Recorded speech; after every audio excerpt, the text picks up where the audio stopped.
Can we do a roll call, please? Certainly. Mr. Williams, Present. Mr. Patches, Present. Ms. Jordan Byron, Present. Mr. Rowena, Here. Ms. Wells, Here. Mr. Bryce, Present. Ms. Tepachnik, Here. Ms. Lingalis, Here. Mr. Cantor, Here. Mr. Mushak, Here. and Mr. Schulman. Here. Okay. Okay, before we seat members, if there is anyone here who was here to listen or to speak at the public hearing regarding 394 West Avenue, that's the former YMCA, just want to alert you, we're going to take that as the first item, and we are going to reschedule it. There are still some outstanding unresolved issues. So it will probably come back not on the meeting next week, which is the 9th, but at our meeting following that one. So if you're here exclusively for that, you're welcome to stay, but we're simply not going to be hearing that this evening. With that, in the order, I'm sorry, did I miss something? Yeah, I think it's probably a good idea just to officially open the public hearing and then immediately take a vote to continue it. I think. Oh, that's fine. But before I do that, I wanted to seat Hector, who was the first one online today, and Chapin, who was the second one online for the first item we'll deal with, which is the open door shelter. Okay, and with that, I'll open up 2023-34 SPR RMS 394 West Avenue LLC. Attorney Suchi. Thank you, Mr. Chairman, and good evening, members of the commission. We would ask that you open the hearing this evening and immediately continue it to a date in the future, likely August 16th or after. We've received comments from Transportation, Mobility, and Parking 2 weeks ago and had a lengthy discussion with them about their comments and recommendations. So we need to provide revised plans to those items that we can revise and have further discussions with them to come to conclusions and resolutions on outstanding and open issues. Okay, motion to reschedule, most likely to August 16th. Hector moved, Tammy second. Second. Any discussion? All right, if not, we can do this with a show of hands. All those in favor? Looks to me as if it's unanimous. Okay, thank you very much. We look forward to seeing you in August. Thank you, Mr. Chairman. Have a nice evening, everyone. Thank you.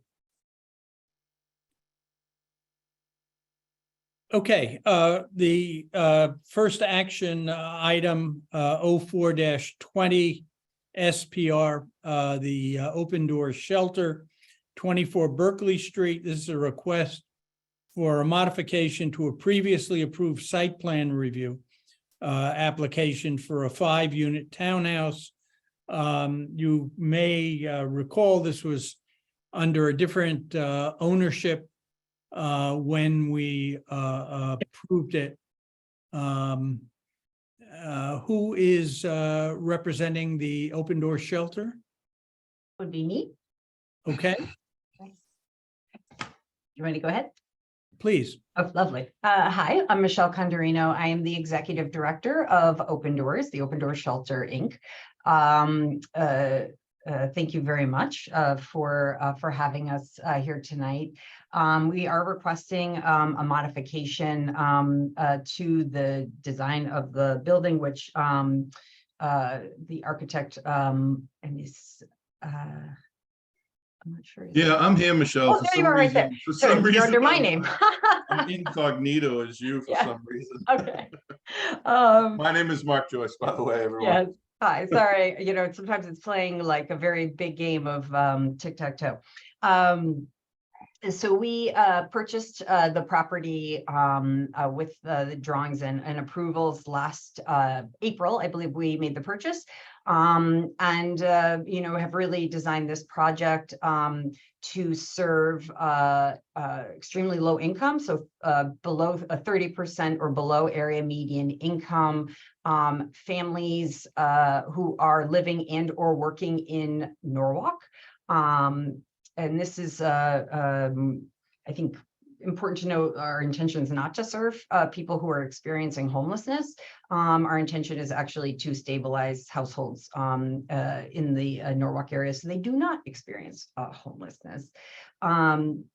The modifications of the plans really trying to bring down the cost of the build, as again, we will be providing this to extremely low income households, and our rent projections are much lower. And so we're trying to balance out that cost. Also, I think make the property a little bit more livable because there were 3 living spaces, floors that were a lot of stairs. So kind of trying to reduce that down. But I'm going to hand it over to Mark Joyce from Phase Zero, our architect firm, that will kind of walk through the changes for you. Michelle, before you go, is this going to serve as transitional housing or permanent housing? Permanent housing. Mhm. Okay, thank you very much. You're welcome. Okay, thank you, Michelle. Well, my name is Mark Joyce. I'm not Michelle. I'm not sure why I'm titled that way, but that's it must have been the link that I clicked on. But thank you, everybody. As I said, my name is Mark Joyce. I'm associate principal at Phase Zero Design. We could have sort of come along with this project. We were the architect of record for the previous owner. And then when Open Doors purchased the project, we sort of came along with the package deal. The previous design was a 4-story townhouse. It was suited mainly more higher end. So when Open Doors penciled the project, lo and behold, it didn't become sort of a feasible construction venture for them. So Open Doors came back to us and said, hey, what can we do? What can we do to be respectful to the original design intent, but try to make it a little more cost effective on the construction side. I'm going to share my screen and I'll take you on a little journey on how we were able to make the project work for them. Can everybody see my screen? You should see a drawing, a 2D Yes, we drawing. can. Okay. So just to sort of orient everybody here, I have Maple Street oriented on the right-hand side of the plan, and Berkeley Street is sort of running across the top of the plan. North is basically facing to the left, just to sort of ground everybody geographically. The orientation of the building has not changed. The footprint of the building, for all intents and purposes, has not changed. It still is 5 units kind of clustered around a courtyard. The courtyard is accessible off of Berkeley Street. There is also an alleyway to what is geographically the west that will be accessing the garage bays. So this level is mainly entry to the townhouse, or to each townhouse unit, 2-car garage, and then vertical circulation in the form of a stair. The previous iteration had kind of a varying footprint for each of the townhouse units, and we've standardized that to a 24-foot 8-inch by 24-foot 8-inch individual unit. So if you do your math, that's 608 square feet per floor times 3 floors gives you a unit square footage of 1,825. as I said, the previous design iteration did have a 2-car garage. We're maintaining that in this revision. Just to use this unit as an example, you have kind of your entry portico. You come into an entry hallway, closet, stairwell up, and we'll have some mechanical spaces in the form of, basically a furnished unit and a water heater in each of the units. As we travel up through the building, the second floor is mainly your living space or your living floor. Again, just sort of using this unit as the example. You come up the stairwell from the first floor. You're immediately met with your living space. It's an open floor plan concept, full bathroom, and a full kitchen. The unit layout repeats sort of around the U shape. It might be spun or mirrored depending on the orientation to maintain natural light and ventilation for each of the units. Continuing up to the third floor and the highest level is basically your bedroom level. The primary, I'm just trying to orient myself here. There are two sort of smaller bedrooms and the primary bedroom. They all conform with CHAFA regulations. And again, a full bathroom. And there's your stair core. So each bedroom has a closet, central hallway, like I say, full bathroom. Each unit is identical in its program. Again, it's just mirrored or flipped depending on how we're orienting it around the U. I'm going to run through these very quickly, but essentially the architectural design of the facade design is very similar to what was presented before. We've literally just taken a floor out of the building and dropped it down. We're still being respectful of the mansard roof that was previously designed, brick veneer, some of the window bays that had been previously designed, and picking up sort of a lot of those design elements that were presented before with respect to, like I say, the brick veneer, some of these, narrower, taller windows, a lot of the detailing, the trim work, and so on. Still the same number of units? It is the same number of units, Okay, good. exactly 5 units. We haven't gone up or gone down.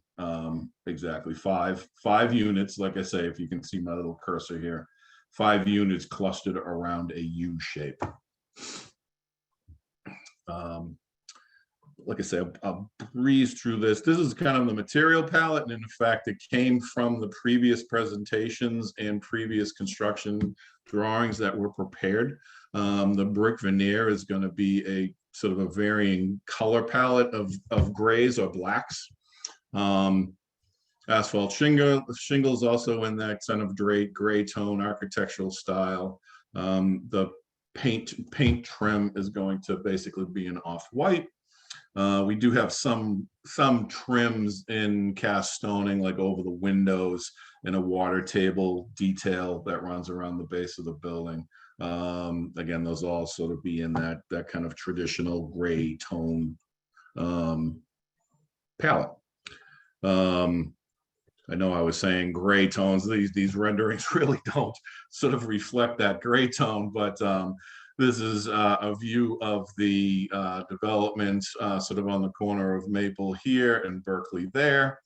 So you can see that we have some green spaces out in front of each of the units. And you can see the composition of the building with the mansard roofs and the round top window bays, or the dormers at the top level. We're having double hung windows with painted black, pretty much on trend these days. Not that we're designing a trendy building, but we just feel that it works with the context of the building. How rugged is that brick veneer? on the first floor. It is a thin brick. It's not a true brick. They've, that product has come a long way. We use a lot of it, kind of mainly in the retail world. So, is it going to last 100 years? Maybe not. It would probably have to be maintained over time. I'm less concerned about how it's going to wear Yep. than how it would stand up to abuse. Should someone, for example, walk up to the building and kick it, might they crack it? We're these days, and I understand you're doing everything you can to keep the cost of this down. I understand that. But we're looking for, especially on the lower level, rugged materials that can stand a certain amount of abuse. Yep. Yep. Like I say, this product has come a long way over the years.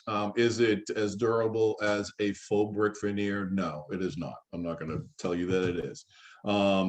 I would be concerned if this was sort of a I don't want to say a flip project, but if a developer was coming in, building the units and now getting out of Dodge, I'd probably have concern with it. But Open Doors is committed to maintaining the property. So I think if we did see cracking brick or damaged brick, they would be pretty ready to repair it. Mm-hmm. On that note, is it easier to repair brick veneer than it is an actual brick wall? I would say it's going to be a heck of a lot easier to repair this veneer than doing repairing a full brick wall. Yeah.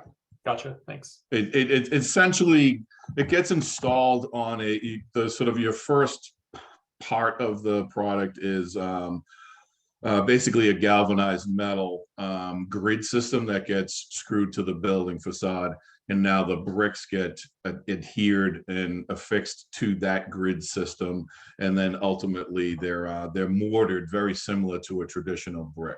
So years ago it really was not in my mind, it wasn't a viable product. But it has come a long way in terms of not necessarily deceiving the general public, but the corner pieces are a lot better than they have been in the past. And just the product in general is a lot better than it has been in the past. What's been eliminated with the missing floor? The missing floor has been eliminated. And in the previous iteration at that top fourth floor, there was an inset balcony that became very expensive. So we've dropped out the floor, and basically now we're capturing the entire footprint of the building, if you will, or the entire unit footprint to living space. Those are really the only thing that has been eliminated. All the other building composition and facade materials are the same. Do I understand you to say that taking out an entire floor, the only thing that's missing is balconies? In addition to the floor, the fourth floor, we've eliminated the balconies that were originally at the fourth floor. Correct. All right, well, let me ask this a different way then. What was on the fourth floor in addition to the balconies? It was essentially a primary suite. So like a master bedroom suite? Exactly. Okay. Right.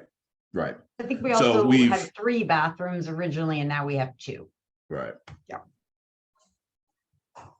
So I'm not going to say we downgraded we've made the construction more economical. I don't want to say we've downgraded the construction, but the previous design or the previous iteration was a lot more higher end, styling. Yeah. So I have a question. Yep. Hi, JJ. So you mentioned at the beginning of your presentation, the occupants. And so how are they qualified? How do you make your selection? So we have not solidified our tenant selection plan, but typically, the way it would be an open, application period, people could apply, we can set priorities. Our intention is to prioritize people who, well, one, they have to fit the income, right? Income requirements, require, a 3-bedroom unit, based on family composition. And then, prioritizing families that either are living, working, or living and working in Norwalk. Okay, so they must meet those 3 criteria. So they must meet the income guideline, right? They Mhm. also must meet residency, right? And so how about household members? Is there a limit on how many household members they can have per unit? Yes, so a 3-bedroom, I think has a max of six occupants. There might be, if there's a baby, there might be some, like wiggle room of 7, but, typically speaking, it can be a minimum of 3, a maximum of 6. And what is the price point? So the current fair market rent for a unit like this at the 30% is, sorry, I had it right in front of me, $1,313 a month. That's wonderful. Yeah. Okay, thank you. We're actually really excited to bring on 3 bedrooms because 3 bedrooms, it was actually what attracted us to this project. Because, there are a plethora of studios, 1 and 2 bedrooms coming online throughout the city, but really a lack of 3 bedrooms. And thought that, that would be a nice addition to the portfolio of Norwalk. Right. And will any of these units be available for purchase, or they're only for rental? No, they're all for rental. That's something that we've really been talking about and exploring how to do that, using the models to do that. But because of, we wanted to move forward with this project, we're doing these as rentals, but it's certainly something I think we're thinking about down the line. Thank you for that. I'll just show you the last slide, and that really completes the sort of the present. Oh, wait a minute. I'm sorry. There's a couple more slides. This is just a view from Berkeley, kind of looking into the courtyard. We are going to landscape kind of that inset part of the U a little bit more. It's just a representation. We have to connect with the civil engineer to finalize some of the landscaping, but there will be a green strip there. And then a view from sort of the alleyway at the 3 garages, and then the units that stack above it. And that is the conclusion of the presentation. One more additional question about occupancy. Are you pulling, okay, from which list or database are you pulling hopeful residents? It would be a public.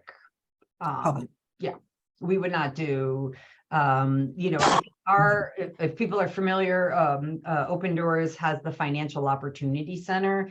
Our initial thought honestly was like, oh, maybe we'll use the people who were serving through that, but actually looking at it opposite, right? Opening it up to everyone and then offering the services of the Financial Opportunity Center. Well, certainly they're open to anybody in the community, but a certain push to the residents of this property. What do you mean by that? Is that wraparound services for occupants?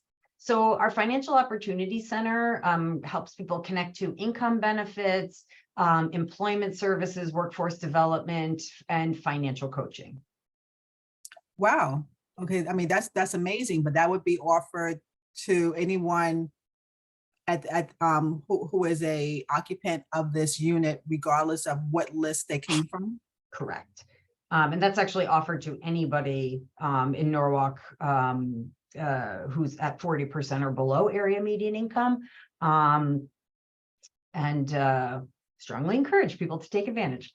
That's wonderful. So you're creating stability as well. Yes, that's our real goal, is that, to truly prevent homelessness, you have to stabilize people That's and right. have them look towards their future opportunities. And so that's really our goal, is to really connect community members to the resources that are going to see them knock down some of the barriers that have prevented them from kind of living their personal dreams. All right, thank you for that. Are there any other questions? Mike Quick here. question, please. Go ahead, Mike. Oh, did somebody else speak up? I will, but after. you, Tammy, Mike. go ahead. Oh, thank you. Just a quick question, Ms. Cordiano, sorry. Do you know where the children that live in this complex would go to school? I do not off the top of my head. I did know that, but I don't off the top of my head. Okay, Yes. that's fine. Thank you. Probably Jefferson. That's what I was thinking, but I don't know. Okay. Go ahead, Mike. Yeah, I want to just say this is a real outstanding model for affordable housing. The pride of place or pride of home is important. It, really fosters a lot of positive attitudes and a lot of positive feelings about coming home to a place that's attractive as opposed to a place that's unattractive. So this is really great to see. I have one question to the architect. If basically it's a really tiny suggestion, I guess, in the overall project, but the small windows that are facing Berkeley and also the courtyard, you can see them in the rendering that's currently up. Yeah. Those, is it possible to put panels under them so that they appear to be larger and the same scale as all the other windows? Like We just absolutely could. The only constraint really, and the reason why those are smaller windows, is that's the kitchen cabinet, that's the kitchen sink. So Right. those are smaller windows.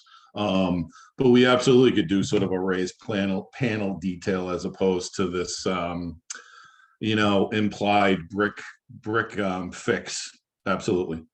Yeah, because if you go to the next slide that you showed with the, you could see how the courtyard has very few windows. Right. And at least having that larger window, you'd see it as you were approaching from the either direction on the street, would tend to enliven. And one of the important things about housing, as I'm sure you know, but a lot of people may not, is that one of the great features of more updated and modern housing is eyes on the street. Helps security, and it helps make the street feel safer when people feel like somebody could look out the window and see what they're doing, basically, in a nutshell. And to have a lot of windows like this facing the street just fosters a sense of security on the street as opposed to blank walls. So the panels would tend to basically enhance that feeling of windows, and I think just punch that up a little bit. But I mean, that's minor. This Second Empire mansard roof, it looks like 93 East Avenue to me, the Norwalk Inn. They restored that beautiful building that everybody sees on East Avenue. It has that feeling, and this, I guess, is a consolation for the loss of the couple of the historic buildings across the street on the other application that we're not hearing tonight. But this is a great anchor for this property, and I think this is just an awesome example of what affordable housing can look like. So kudos to all of you. Thank you. Appreciate that. And thank you. And again, Open Doors, our real commitment is to quality. And we want people to feel like, you're not driving by and it's very visible, right? Which is the affordable housing property. We wanted it to really blend and have people feel a sense of like equality in that sense. Thank you. I think that really. Yeah, I would agree. I'm sorry I didn't compliment you on the design. I think your building looks better than a lot of the more expensive rental type buildings that we have on the market. And just a quick comment about if you make the windows in the courtyard too big, people are just going to pull the blinds because you're looking right across into the other unit, Mike. Just a thought about that.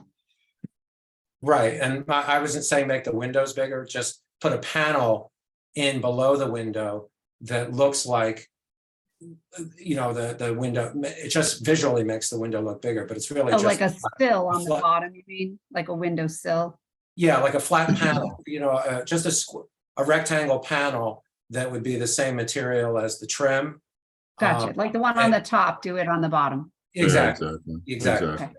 But it would Thank be, it would be the full height of the same window height as the other windows. Hmm. It reduces the feeling of a flat facade. It's minor, it's a minor suggestion, but just, I'm used to looking at buildings as a landscape architect, so that's where it comes from. Gotcha. All right, let's move on Sure. to action. Are there any other questions? All right, if not, can I have a motion to approve this? Mike has his hand up. JJ has her hand up. Steve, can you pull up the resolution? So, Mr. Chairman, we don't have to have a new resolution. We've considered this be more of Okay. a minor change, so if you could take action on that. Okay, so we have a motion to approve. We have a second. Any discussion? All right. If not, let's do a roll call on this. Certainly, if you can just stop sharing your screen, that would be helpful. Oh, I will stop sharing. I apologize. Thanks. Okay. And Mr. Chairman, who was seated for this? Just so- Hector and Chapin. Hector and Shapen. Okay, thank you. Mr. Williams, Yes. Mr. Patchis, Yes. Ms. Jordan Byron, Yes, enthusiastically, yes. Mr. Cantor, Yes. Mr. Rowena, Yes. Ms. Wells, Yes. Mr. Bryce, Yes. Ms. Lingallis, Yes. Mr. Mushak, Yes, and Mr. Schulman. Yes. Unanimous. Okay. Thank you very much. No, thank you very much, and we'll let you know when we're gonna break ground. Best of luck. Thank you. All right. Bye-bye.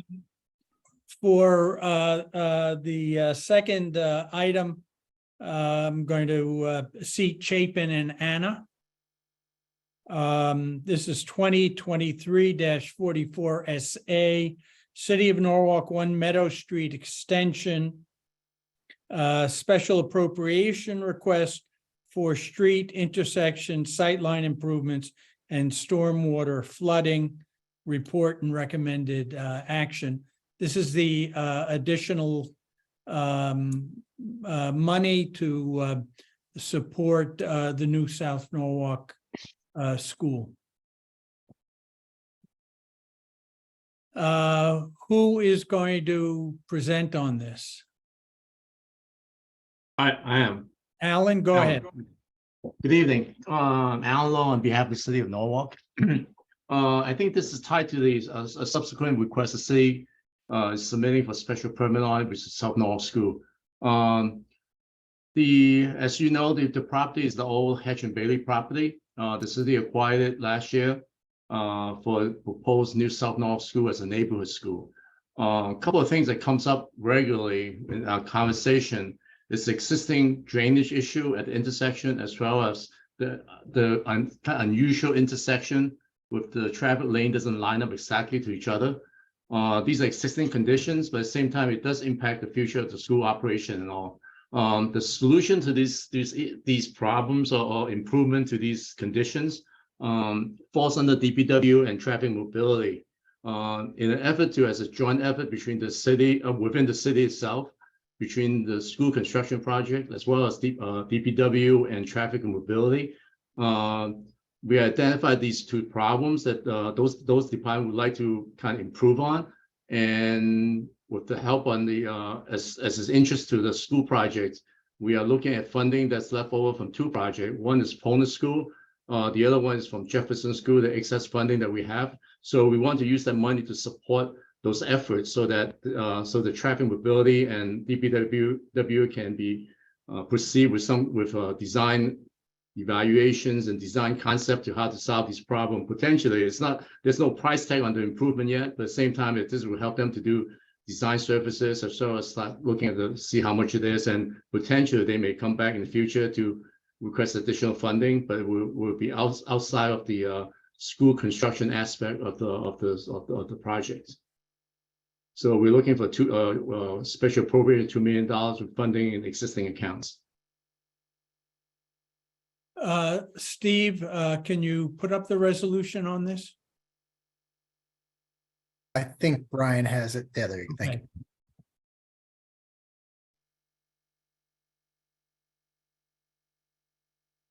Just a little bit larger, Brian.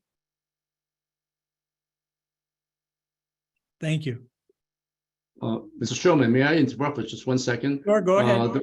The only words I would like to change on this recommendation is actually the last sentence of the first paragraph. These funds will not be going to the South Knoll Elementary School account. This actually go directly to DPW as well as traffic mobility. These were new accounts set up for them. Okay, I don't think anybody will object to that.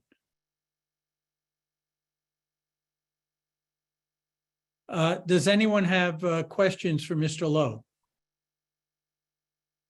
Yes. Please go ahead. Okay, thank you. Hi, Mr. Lowe. Are these funds, you said they're being transferred from the school budget, but going into TMP budget, or what? They weren't, I understand, it was an overage, but were they originally allocated for some type of transportation, parking, and mobility issue at either of the two schools that they're coming from? Actually, there's no, I don't believe, I've been here 40+ years. So when we do a special appropriation and when a department requests special appropriation, it's a very specific request for new money. So there's no such a reallocation or transfer really. It's really too is independent of itself. But every time a department asks for special appropriation, the finance department always asks if there is existing funding from an existing account that may have nothing to do with the requested item, but then they look to the department to find money that previously approved that we don't need anymore to help out so that the city does not have to go to get additional bonding. So as you know, we finished Poland School probably like 2 years ago. We have $1 million left. And Jefferson School, we recently finished. We have additional money left, but we want to take $1 million out of that to help support this effort. So the money that we are putting into this project has nothing to do with traffic or drainage or South Knoll School. So it really, the two is not related in any way. It's really requesting money for $2 million. At the same time, we find money that has left over. So it's not reallocation. It's really a new allocation. Okay, thank you. Any other questions? Yes, Darius, yeah. Mr. Lowe, do you have any idea when other needs for improvements will be coming down the pipe? No, I don't. Both of these are very complicated issues. It may take a few years. To be very transparent about this, the timing of this and the school construction may not line up exactly. So, but we are doing everything again. That's why we're pushing to move this money around instead of trying to find money in the future kind of thing. I think it's important that we take the first step as soon as we can, because these problems existing. I think one of the reasons that a lot of people does not know about the drainage problem at intersection is that there's no residents right at the intersection. So it's not really affecting non-residents, but it's only one business there that's affecting. So the drainage problem, even though it exists, it could be the whole watershed around the system is about 80 acres. So that's the lowest spot in the system before it go to the inlet area of Long Island Sound. So most likely there's a siltation in the mud flats and stuff that builds up with Phragmites and stuff that's creating the problem. So it really needs a whole analysis. It may take 6 months or a year to go figure what's wrong, and then design it, and then you still have permitting that goes into it, and then you need potentially need dredging and stuff. And so it's very difficult to know where it is, but we have to start someplace. So I think putting $1 million in it, it's very positive way to look at a problem and try to find ways jointly within the city system to find a way to solve it. So both of these are something that is existing condition, and that's why we leave it out of the school construction projects. So we work independently in terms of solution to these issues. I don't have a time frame for you.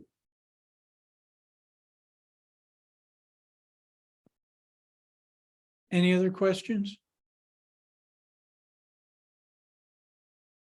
I have just one.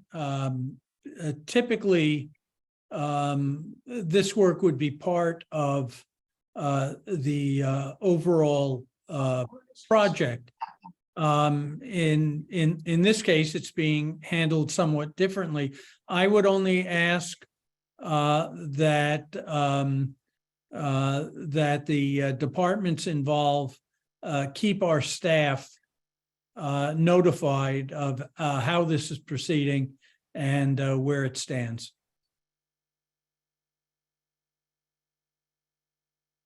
Okay, we have before us the resolution. Mr. Lowe has suggested one change in that introductory paragraph. The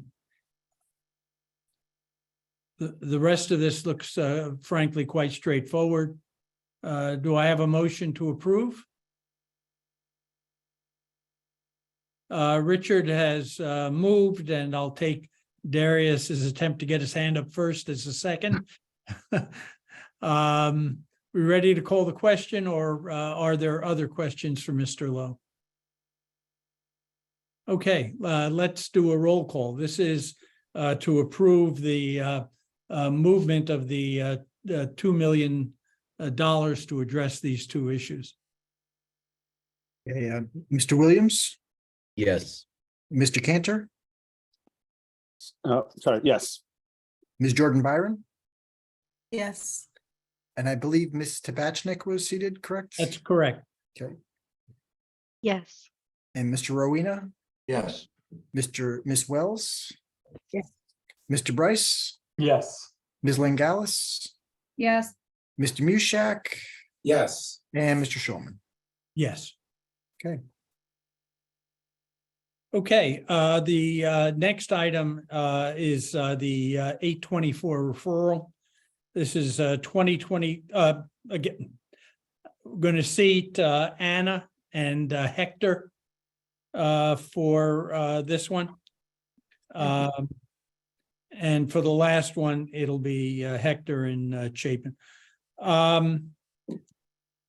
This is 2023-45, 824 referral, City of Norwalk, 1 Meadow Street extension request for finding of consistency with the Norwalk Plan of Conservation and Development regarding the new South Norwalk Elementary School. Report and recommend action. Who is going to speak to this? So I am. Okay. I just want to, may I refer to Steve Clapton? Should we put this item together with after the public hearing so that we can look at the special permit and do that at the same time? Or it's kind of like, because the 8-24 review, we consider plans and stuff that we want to talk about under the special permit. So maybe it's more appropriate for we to talk about it after, go through this approval 8-24 after we look at the design projects, the special permit. Or should we do it separately? Well, I think you have to take separate action Go on ahead. both items. I don't know if it matters, the 824 comes first or not. I mean, I Okay. don't think you need to go, it's up to the commission if they want to see the plans or not as part of the 824, or they want to, it's really their call. I mean, I think an 824 is simply indicating that we agree that the project is in keeping with the Plan of Conservation and Development. And I think that's pretty straightforward, frankly. Sure. Let me then Isn't introduce. that what we just did, Lou? No, what we just did was approve funding, the additional funding for the project. Okay, got it. Yeah, this would be more related to the actual, the city's purchasing the property and going to improve it for a school, so that action of that piece of it. But, So, but to save time, wouldn't we have just one presentation and then just take a vote on the 824 after, before the, after the public hearing? Mike, I don't see how we can approve the project before we've said it's consistent with the plan of conservation and development. So Alan, are you planning on doing 2 presentations then, or are you just are we gonna waive the presentation for the next? We have already had a presentation on this that I think is sufficient for us to make a judgment regarding the applicability of the plan of development conservation. But there was one item that I have interest in, which is the open space versus the solar field. The discussion on that, I tend to agree with Tammy that open spaces should be a priority in this neighborhood. So I guess that can happen. We can in- that I should know, happen but in because we're- the discussion of the special permit. Yeah, because that does refer back to the POCD in terms of open space. So, that maybe I'll just make a note of it before I vote. No, that's fine. So then maybe I'll start. Let me introduce the project. I think most everybody on the planning and zoning commission has seen this before at different stages. As part of the capital budget requests, as well as the special appropriation that we've done in order to put the project together. So for the last 5 years or more than that, we've been looking at building a new Columbus School at the Nathaniel Ely Park. And that project fell apart because that land is considered parkland, and replacing of it just doesn't work. So through the years, we decided that many changes happened, and the decision was to build a new school in South Norwalk, which has been something that the city has been looking at for a number of years. So we look around and we found one piece of property which everybody knows, and we came to the commission previously. We acquired a Hedge and Bailey property last year. And since then, we've been working to design the property for a new school. The project, it's budgeted at $76 million. We spent about $14 million for land acquisition, so we leave around $62 million or so for construction.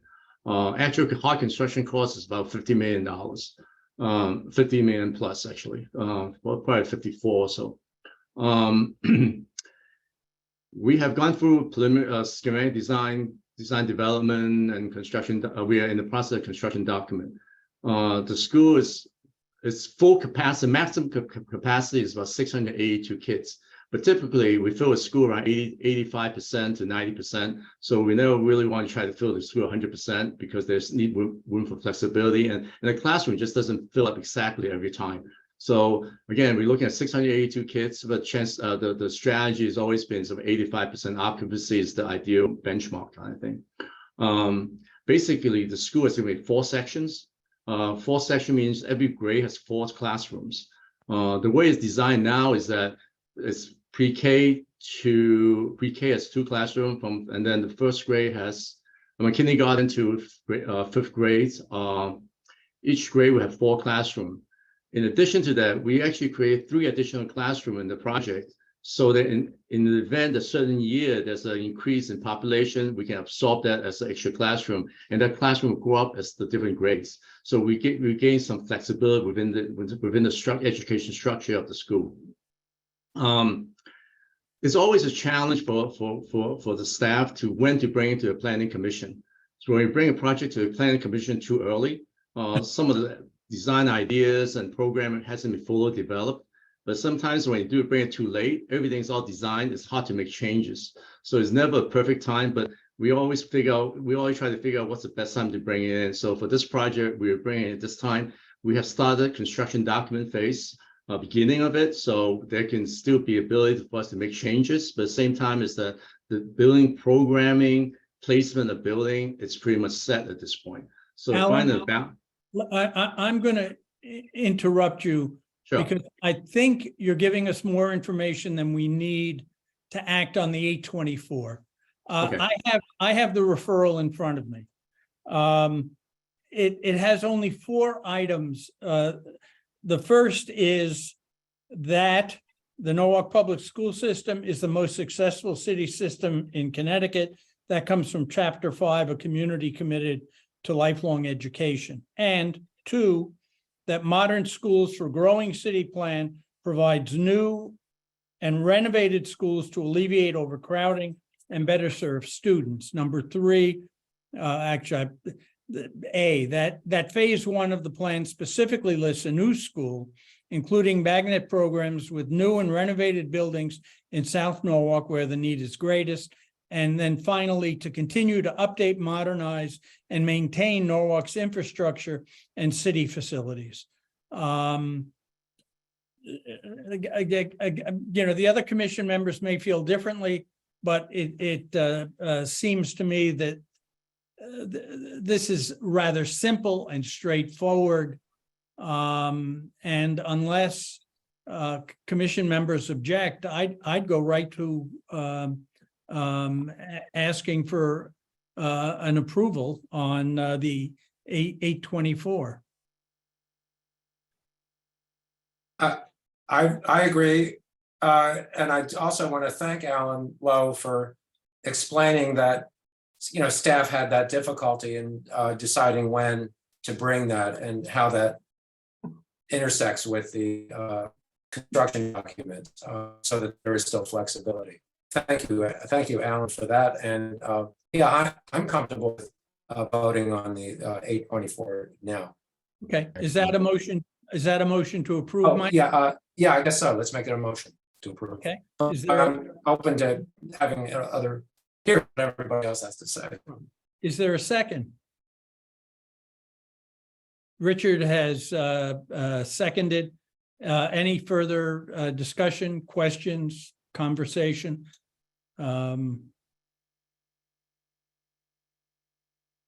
right.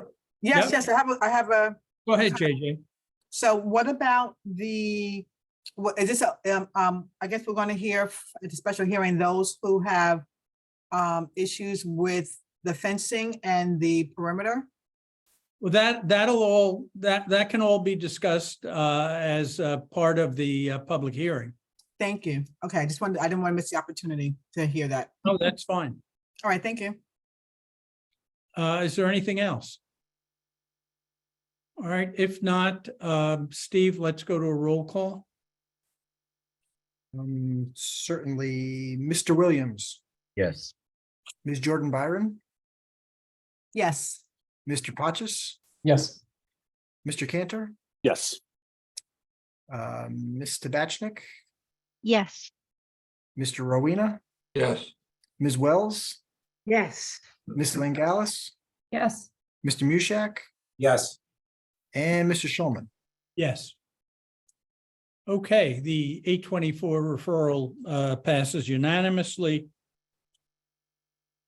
Next item is public hearing. Hector and Chapin will be seated for this. 2023-32 SP/CAM City of Norwalk, 1 Meadow Street Extension construction of New South Norwalk Elementary School.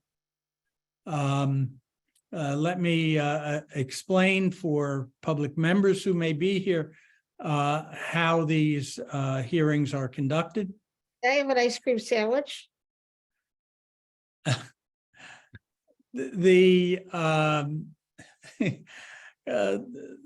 representative, and I assume initially that will be Attorney Blank, and his experts will present the program, talk about the project. And during that time, commission members will be free to ask any questions they have. Following the presentation, we will open it up to the public for questions and comments. We ask that you provide your name and your address, and that you make certain to ask any questions you have when you speak, because you only have one opportunity to speak. So we ask at the same time that you be as brief as possible while making all the comments that are important to you.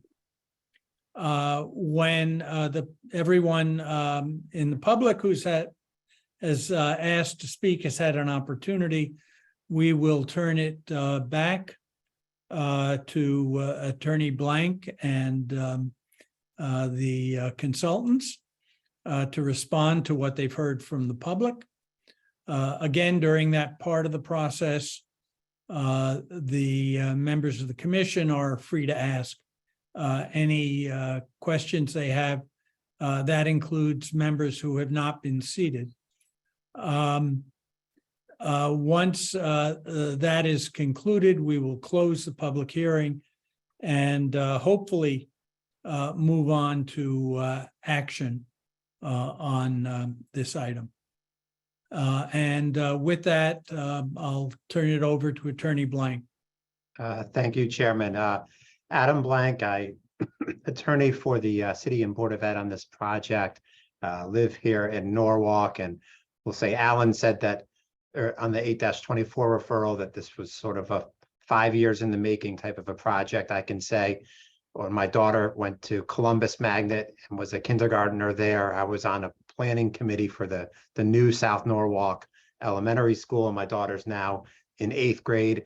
So it's definitely been a little longer than 5 years, and certainly for the residents of South Norwalk, really a long time coming for them to have their own elementary school. So again, we're here for a special permit and a coastal site plan application for a new elementary school with associated athletic fields. The green cards for notice to the neighbors have been returned to your staff.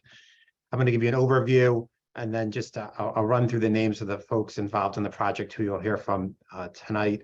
Brian Phillips of Langen, he's the civil engineer. Edward Wadowski, who's an architect from Tecton Architects. Kristen Mitchell, also of Langen, the landscape architect on the project.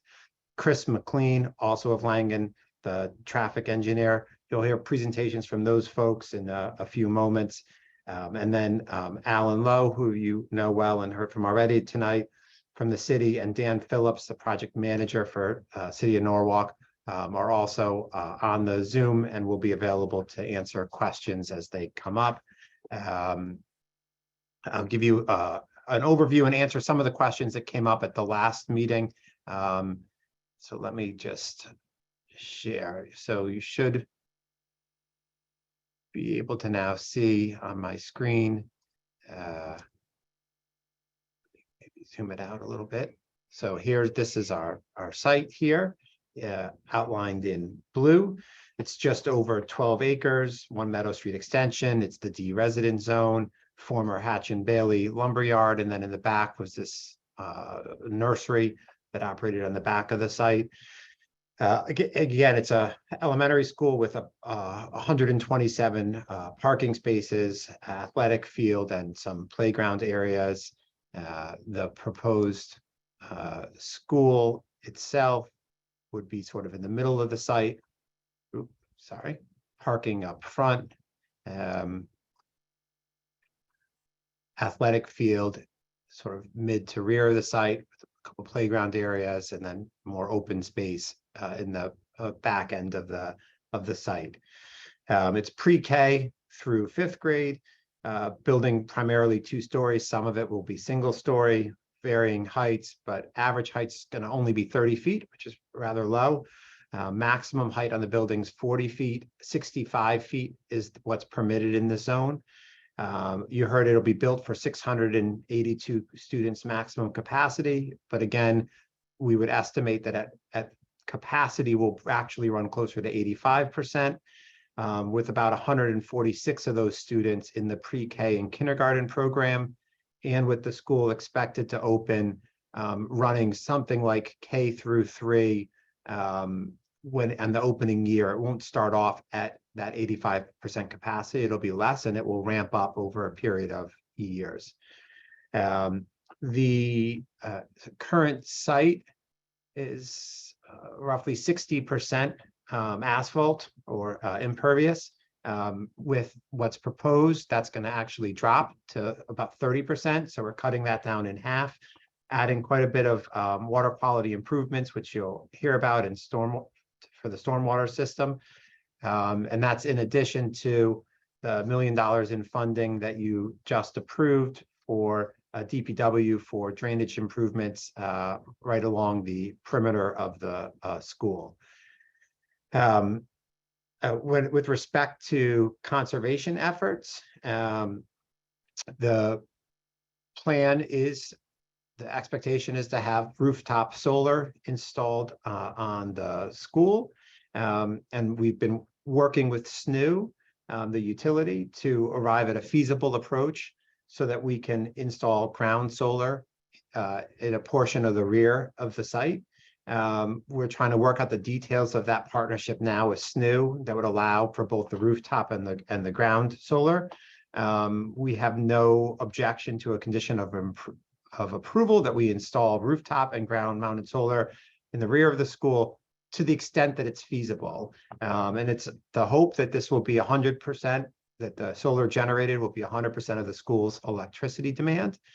But we need some flexibility as we work with SNU. The SNU's policy, they don't allow more than 75% of electricity used to be generated on site. And their pricing plans for solar generation would not make it economically feasible for us to ordinarily install ground solar, absent us coming to an agreement with SNU to get that ground solar installed. So we are confident we're going to get something worked out with them, and we will be able to put that in and have the site 100% electricity generated on site for our needs. If you don't want ground mounted solar in the rear of the site, that can be conservation open space, but it would not be suitable as park or publicly accessible open space. There's real topography issues in getting into it. There's challenges for the police and patrol and emergency responders, as well as having the public access and to the rear of the site with the mixed use with the school being on site. Since the last meeting, we've had discussions with the police chief about the possibility from their perspective on opening the rear of the site to public access. And Chief Walsh had very strong safety concerns about any plan to make that public access and would not support public access in the rear of the site. And to give you a sort of a sense, so Ryan Park here, you'll see, it's flanked by buildings that are elevated a number of stories with sight lines to the park, and having sort of all of these eyes on the park make it a much safer environment, and also easy for responders to get in and out here to our site, and which has railroad spur here and huge elevation changes, and there's no roadway, and it's completely hidden from public view. So, we heard last time that could we make it public space, and it had been looked at extensively prior to us coming to you. We've looked at it further, and it's not feasible. So we can leave it as like wooded and open space. Again, not open to the public though, but it would be just green space, or it can be ground solar, but we can't make it park. And when it comes to conservation efforts, I can stop sharing for the moment. When it comes to conservation efforts, it's not really just solar. That's sort of one piece of conservation, but it's a lot more. The school is going to be using energy efficient air source heat pumps. Variable refrigerant flow units connected to these heat pumps located on the roof will reduce the use of natural gas within the building. The water heaters will be electric to avoid the use of fossil fuels. Exterior walls will have an R value of 46. the minimum is 23, so it's quite a bit higher. Roof construction will have an R value of 41, exceeds the minimum code of R30. The school will be built to comply with the state's high performance building standards, and that's LEED Silver equivalent. So it's essentially a LEED Silver building that you're getting. With respect to parking and traffic, that's going to essentially remain stable. It's got, we've got the 127 parking spaces on site in 2 lots. Your requirements, your zoning requirements require 94 spaces. You'll hear about the traffic study that was conducted by Langen. We also, since the last meeting, had a parking management plan put together, which should be in your file and has been shared with TMP. And we're trying to ensure that we'll have a safe and orderly traffic flow during drop-off and pickup times. We're continuing to work with TMP on that to get those sort of details ironed out for their final sign-off. Again, earlier this evening, you funded $1 million to help with roadway improvements for right at the site. Additionally, sort of as a result of this project, but independent of this project, the TMP, this is working on sidewalk improvements. So this is actually a pretty cool table or chart that shows the current sidewalk. I can try to zoom. The problem is if I zoom in too much, you can't see stuff. So I'll zoom in and out a little bit, but that shows the sidewalks at the existing sidewalk network in the catchment area for the South Norwalk School. Again, here's the school, and it's got the little segments: excellent, good, fair, poor, none, the Sono School. And then the little squares are where there are missing ramps or where there are ramps. And this purplish highlighting is plans for sidewalk improvements for this coming year that relate to the school project. And what TMP has done is they've taken a look at, I mean, you've got a pretty good sidewalk network already. It's not perfect, but it's pretty good. And they've looked at the areas where it's not so good and has expected high pedestrian volume. And so they've identified these as the most in need of replacement. So they're putting in sidewalks over the next year here, and we'll continue to evaluate additional sidewalks as we move forward. Additionally, the city is in the process of obtaining legislative council approval for the potential acquisition of additional parcels abutting the site that we've currently got here. Those parcels, because we don't have them, so we're not proposing anything that relates to them at this point in time. But if those acquisitions go through, that will allow the TMP to do some additional roadway improvements that they're looking to do. And it will also has the possibility of freeing up some options for us that might let us make tweaks to the parking layout and circulation within the site in here. We believe quite strongly that what we've presented and what you're going to hear from tonight fully complies with your regulations and should be approved at this time.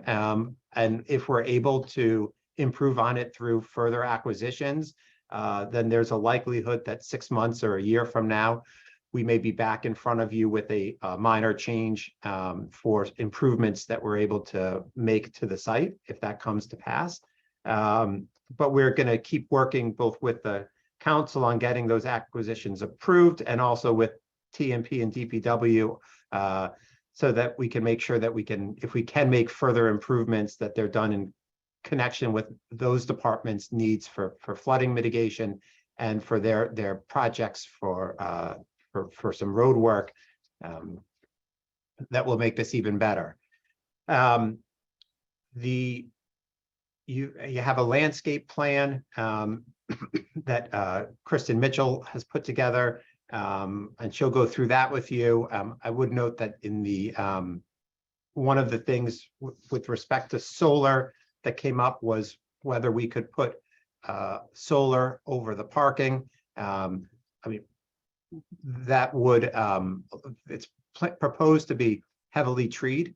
The trees would obviously come down, but more problematic for us than that is that the solar carport solar is vastly more expensive than ground solar. They're different. The ground solar in the back is a much cheaper installation than carport solar, and the carport solar requires support columns, and it won't work with the parking layout and the traffic flow in here.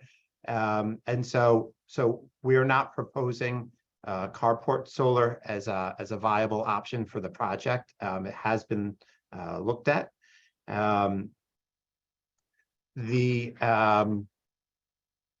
The only other thing that I'll add now is before turning it over is we did get a letter from a neighbor asking that we not install lighting over here on the fields, and asking that we potentially provide screening for that neighbor. This is the neighbor's property. I know it has some apartments. It's a rental. I know it's not owner occupied. I know it's got some rentals in it. I don't know if it's got contractor's yard or commercial. I just have this aerial. This is the existing screening here on the property line. We're not proposing to, we're not proposing to add additional screening. We're also not proposing to remove any of the existing screening. And from our site, looking back at the neighbor's property line, this is what it looked like. This picture was taken today. So we think that screening is sufficient, and we're not proposing additional screening at this time. With that, if there's initial questions, I'll take them. Otherwise, I'll turn it over to Brian Phillips, the civil engineer. Excuse me, Adam, before you move on, I just have, I have a question. I don't want you to like spend too long answering it to me, but I just want to understand something. But what did you mean when you said SNU doesn't allow more than 75% power generated on site? I mean, I understand the words. Is SNU telling you you can't do that? Yeah, actually, Alan probably knows it better than I do, but that is their policy. And Mr. Mushak may even know better than me, but maybe not. But I think. Well, what do they do if it's more than 75%? They don't give you any electricity, or what's the? Yeah, I don't know how they enforce it. They can enforce it because you have to tie to the system. You need permission from SNU to do a solar, because potentially off out a certain weekend, if you're not using electricity, that electricity had to be either stored or sent back to the grid. So they had to approve the double metering. So there'd be 2 meters. One is the electricity generate, and the one is and then so potential that you get the feedback to the SNU's grid. You have to get the permission to do that. Again, it is in their books. It's not like a arbitrary requirement. It's actually in the books that a property owner can only generate maximum 75% production of electricity. But the way we're looking at it, we are looking to partner with SNU in this process. So it would be more like partnership. So they are part, in a way, they are generating electricity, not so much the city kind of thing. So it's a very complicated issue. But just to straight answer your question, yeah, it is in the books that if somebody comes in and wants to put a system on their roof that generates more than 75% consumption, they can say no to them. They will say no to them. That's unbelievable. Okay, thanks. I'm not an expert on this. Since Mr. Blank mentioned my name, and I'll this full transparency, my husband, David Westmoreland, is chairman of SNEW. So I probably should know more about this, but I do know that there is a situation where South Norwalk is, in the census data is a low income neighborhood, and to have low income ratepayers who are all part owners, everybody who pays electricity or buys electricity in South Norwalk is considered a part owner of SNEW. It's a nonprofit public utility. And I think one of the issues was, do those low income electrical users, ratepayers, should they be reimbursing private entities, even if it's a school? But let's put the school aside for a minute. But anybody who buys electricity, should they be subsidizing anyone for that? Should it be costing all the ratepayers for just one user to be generating their electricity, because there's a payback involved if they generate over a certain amount. So anyway, that I know that's an issue, but I probably shouldn't be speaking about it because I don't know that much about it. But I know it was to protect the rules in place are to protect all of the mostly lower income ratepayers of South Norwalk. So there is an altruistic reason for it, initially, but has it been updated in years? Is it currently make sense and feasible? I don't know, but that's all I can say about that. I don't want to go too far. I think Mike is correct in many perspectives. That came to the conversation many times. I just want to add a couple of things. One is that right now the snooze rates for generation is about 8.2 cents to the South Norwalk residents. Eversource right now is around 24 cents maybe per kilowatt hour. So the rates are substantially lower. So what happens is that SNU go out cooperatively buy power from the CMAQ, which is a group that organized for the 6 municipal electrical districts in the state. And CMAQ go out and buy power on behalf of the six utility companies.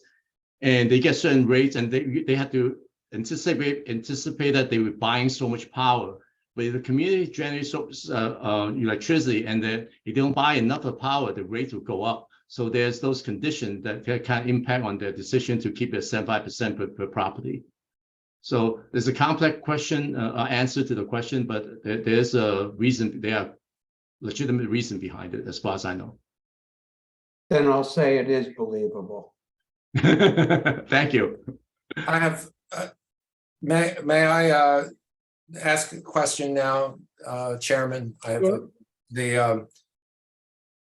the issue I brought up in the 824 was the open space versus solar. I think both can happen, but I did not attend the July 5th meeting, but I listened to it, the recording, and I agree with Tammy that the open space is crucial. The city paid $14 million for this site. I know that site because I am up buying plants at that nursery quite frequently. I've been there winter and summer. The views from that upper area are tremendous. They're like 180 of the sound. You see everything from Wilson Cove all the way over Village Creek, and then you see the other direction. You see across Long Island Sound, straight out past Manresa. So it's because it's a high elevation. It's really a special piece of land. And I think there is an opportunity to do solar on, I was just in New Jersey last week on vacation. I know that was an exotic place to go on vacation, but I was driving around farm country, and a lot of the farms have these taller freestanding site solar that are like stadium seats. They're like 20 feet high because they didn't want to use the farms didn't want to take away the land for farming, but they're taller. So I tried to do some research on it. I couldn't find anything, but I think that there's a potential to be able to do the site solar, which I support. But I would hate to see because the solar generally has to be fenced off, to prevent vandalism, et cetera.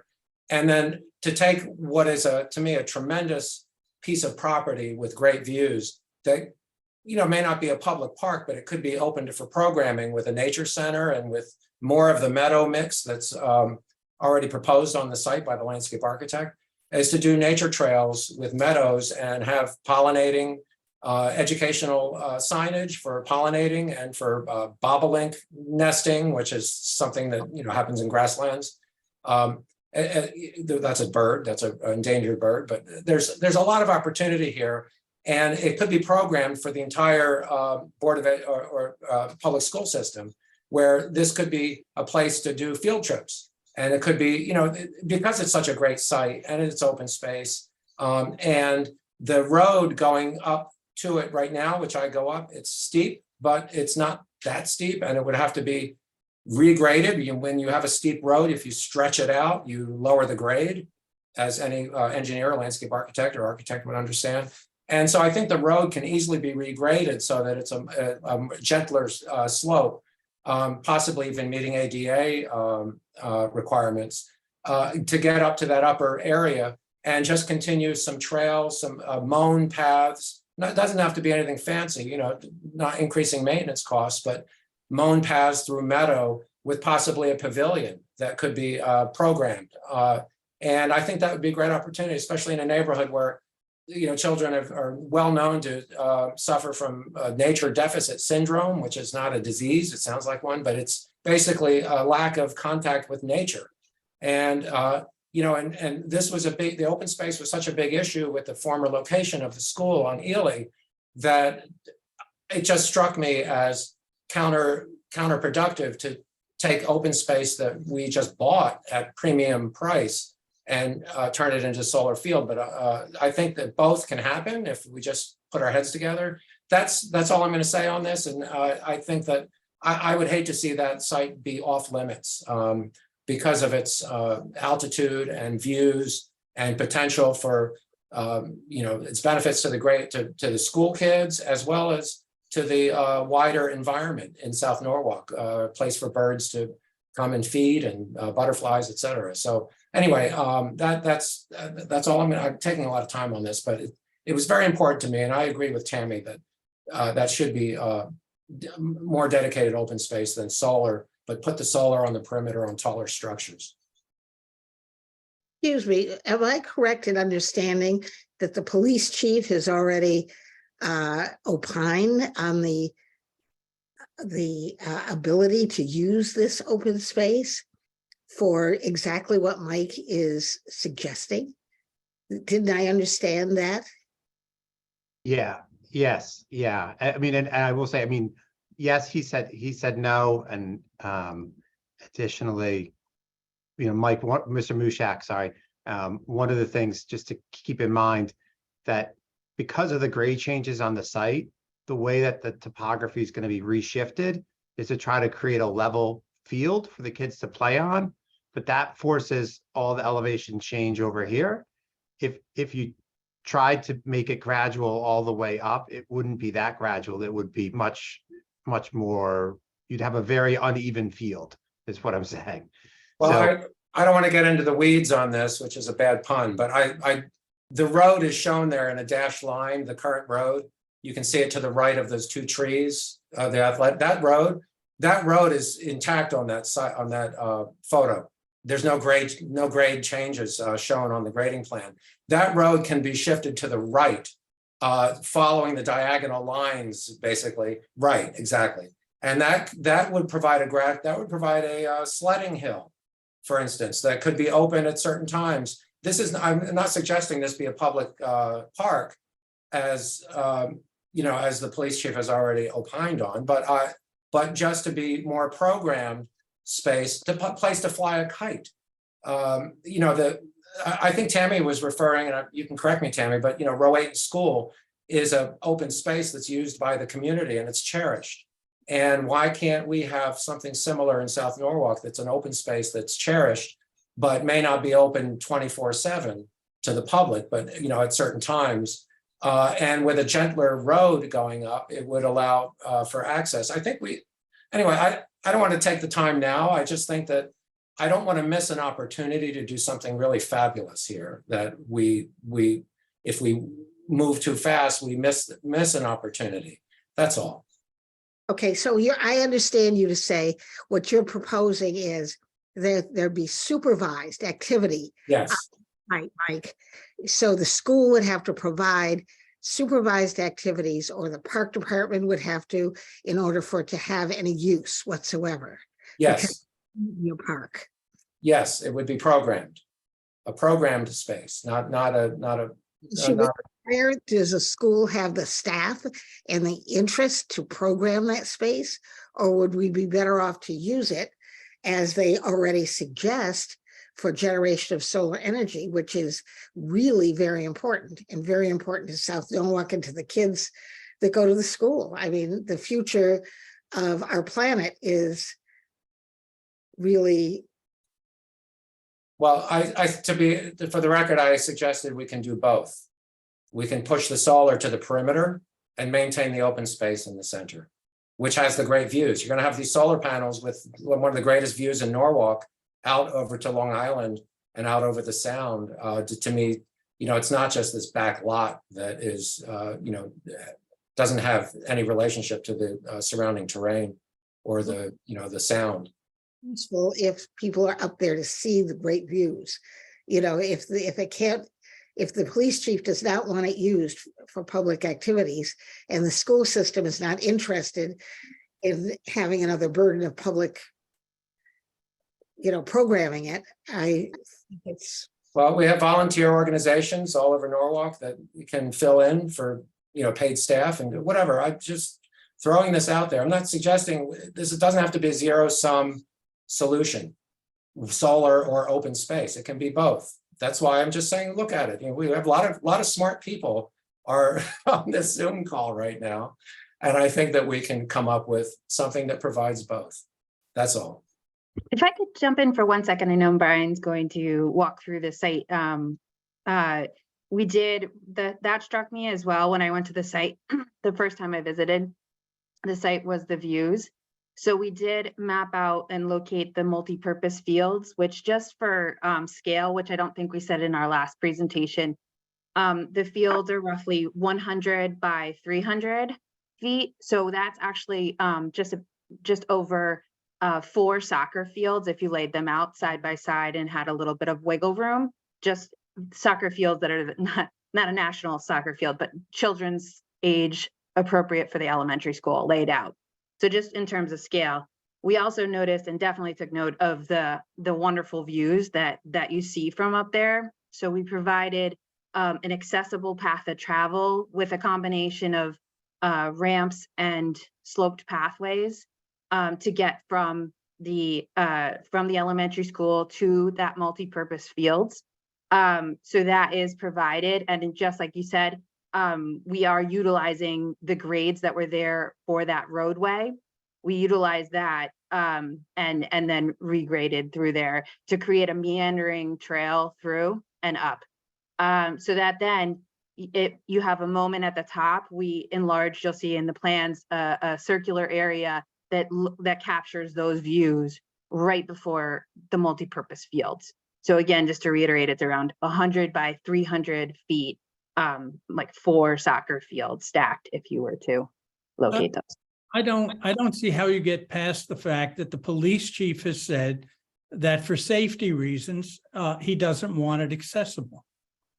And he may or may not be willing to share with us what those reasons are, whether it's that a gunman can go up there and shoot at the school from there, or whether it's a place where drug deals can take place. I mean, I have no idea what his reasons are. But I'd like to know. If he's saying he's not going to permit it, there's little that we can do. But shouldn't there be transparency in why he won't permit it? I mean, is this applicable to other schools in the city? But there may If you look at your screen, I put it up. I mean, I've talked with them about it further than this, but chief, lack of access for patrols and emergency response. They've got to go through the school property. There's no access to the back. Vision into the proposed park is limited. That's a security concern from South Main Street on all their sides. Mixed usage is a nice way of him saying it's a school security concern. And this is based on a public park, which I just said, whoops, sorry, I just said that it would not be, but you know, I don't think he was acting on the information I was just providing, and to be Right, that's right. to be clear, the mid-level of that site does not have the views of the upper level. It's 20 feet roughly, maybe 30 feet lower where the circular area is. I've been on both those levels, and when you get to the top level, that's where the views are most tremendous. And that's where the site, to me, that's a very special spot. And I just, you know, the city paid $14 million for this property. And to turn it into a solar field just seems like a waste of open space. And there's potential here. And I'm just saying, look at it. That's all. I don't, you know, I'm not insisting on anything. I'm just saying that we're all creative and we can do both.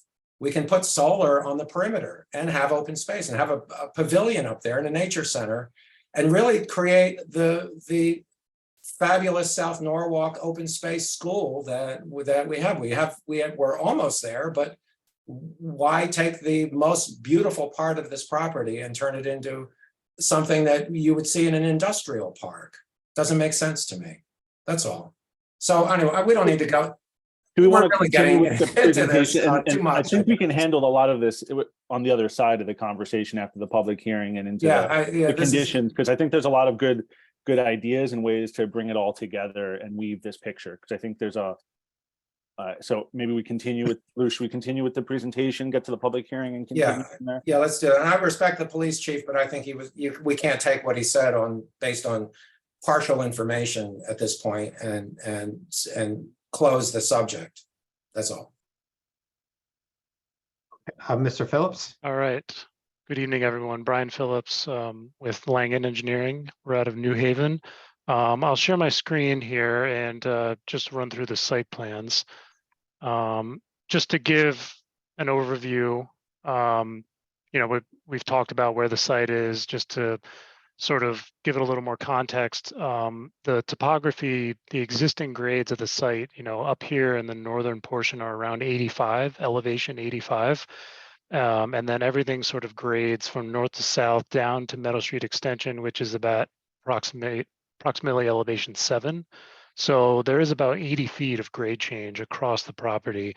You can see the existing site is mostly impervious coverage, asphalt, concrete, you know, some mulched areas up top, and then there are some wooded areas as well along the perimeter.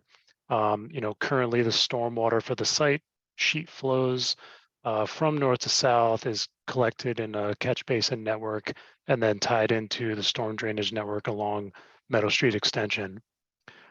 Bringing up our site plan here, we are providing an entrance off of Meadow Street Extension. This will be the main entrance to the site. Sort of the darker shaded area is a separated parent drop-off loop, which is providing queuing for cars to both drop off and pick up their students. And then in the interior, we've provided a parking lot mostly for staff parking. As we move along the roadways, there is another entrance off of Oxford, which will be where the buses loop. I think there's only one bus proposed right now for the school, as well as a visitor drop-off parking area to serve the pre-K program, which is in the upper left portion of the school. The school has been situated roughly in the center of the lot. You'll see how we arrived at this location as I move on to the grading and drainage, but we are providing pathways and sidewalks to get to both Meadow Street Extension and Oxford Street, a sidewalk around the school, and then along the rear of the school, we have some playground spaces, an outdoor learning space here with some, you know, tiered seating, as well as Kristen was referencing, we've designed a ADA accessible pathway, which uses a combination of ramps and slope sidewalks to get us up to this natural turf multi-purpose field. There is no defined program for this field. It won't be striped. It's just going to be sort of an open field, for the younger age kids to enjoy. And sort of here's that circular area that she was noting. Additionally, we will have in this dashed line is an access pathway for maintenance to get up to the field and to the upper portion of the property. Moving on to the grading and drainage here, I know there's a lot going on, but essentially, as Adam mentioned, we are reducing the imperviousness of the site by approximately 30%. So with that, we are installing a traditional network of catch basins and pipe, as well as the green areas that I've highlighted here. We have some vegetated swales within the parking lot and a rain garden in order to improve water quality for the parking lot drainage. Just to speak about stormwater a little bit more, from the existing condition, to the proposed condition, with that decrease of about 30% imperviousness, we are decreasing peak flows for the site for all storms analyzed, from the 2-year storm to the 100-year storm. And we are reducing peak flows by between 17% and 30% to the city's network on Meadow Street Extension.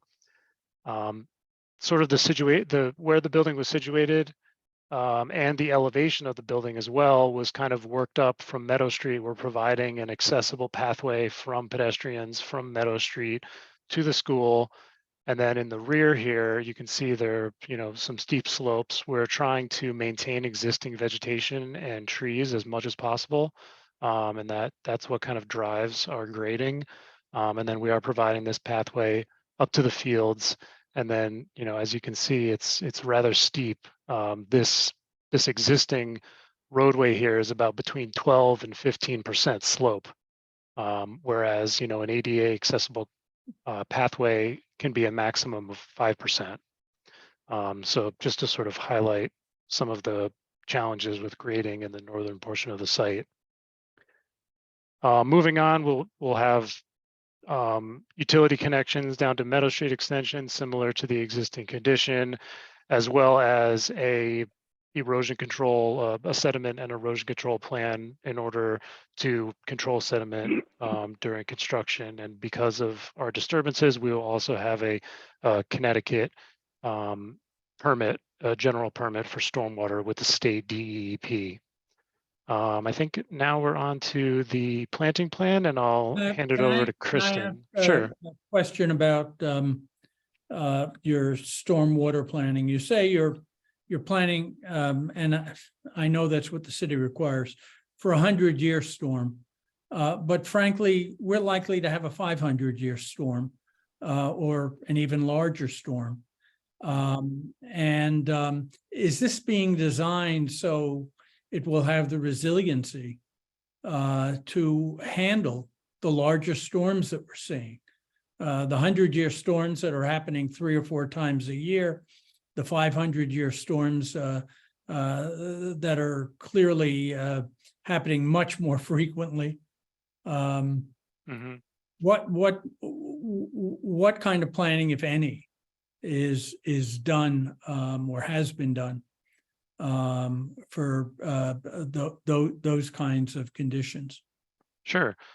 So, with site design, it's sort of rare that you come across a site which is so heavily impervious as this site is. So just with our rather robust reduction in impervious surfaces, and when I say that, we're basically turning the asphalt out there into landscaped areas, whether it's meadow mix, the vegetated swales, rain gardens, just lawn planted areas.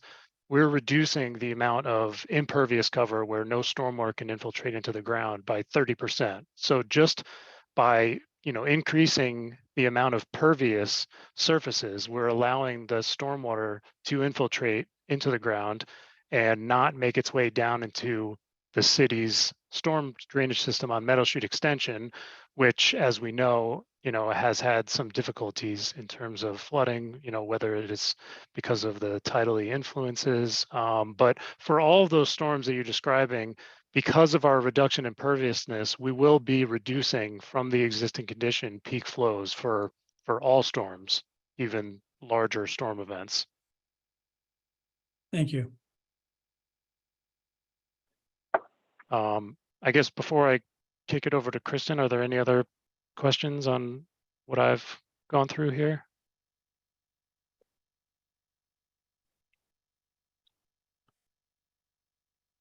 Okay, so just overview, with the planting plan, we are proposing native plantings. With the plant selections that we've proposed, we've thought about the user group, this being surrounded by children, so interaction with children, also thinking through safety, visibility, so placement of plantings. We have also proposed larger shade trees within the parking lot to mitigate heat island effect with the, as Brian mentioned, the reduction of impervious surfaces. So just to further help with that, shade trees in the parking lot. Then moving on to, oh, and also Brian mentioned this and touched on it, but with the design, with the layout, and with the grading, we really tried to maintain much of the mature vegetation that's in the northern portion, the north. Yeah, thanks, Brian. Which, as Adam had mentioned earlier, that's in that location there are the residents directly adjacent to that location. So we tried to maintain much of that mature vegetation.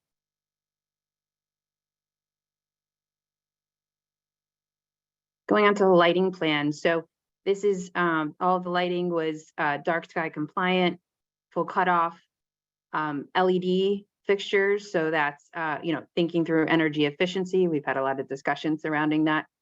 And providing lighting for pedestrian, all pedestrian areas and parking lot areas. So providing that safety and security. On this lighting plan, oh, sorry, do you mind bringing that back up? Yeah, I can bring it back up. Thank you. Too quick.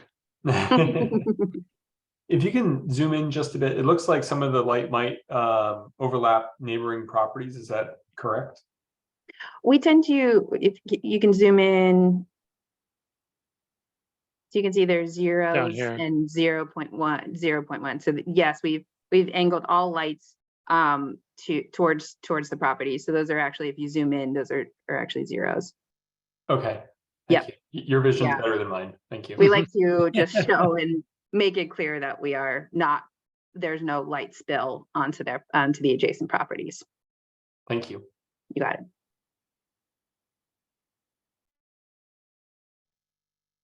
Eddie? Sure. Thank you. Hi, Eddie Wadowski, Senior Project Manager with Texon Architects. Share screen, hold on. We are located in downtown Hartford, Connecticut. I will try to be brief. I know most of you have heard all this before.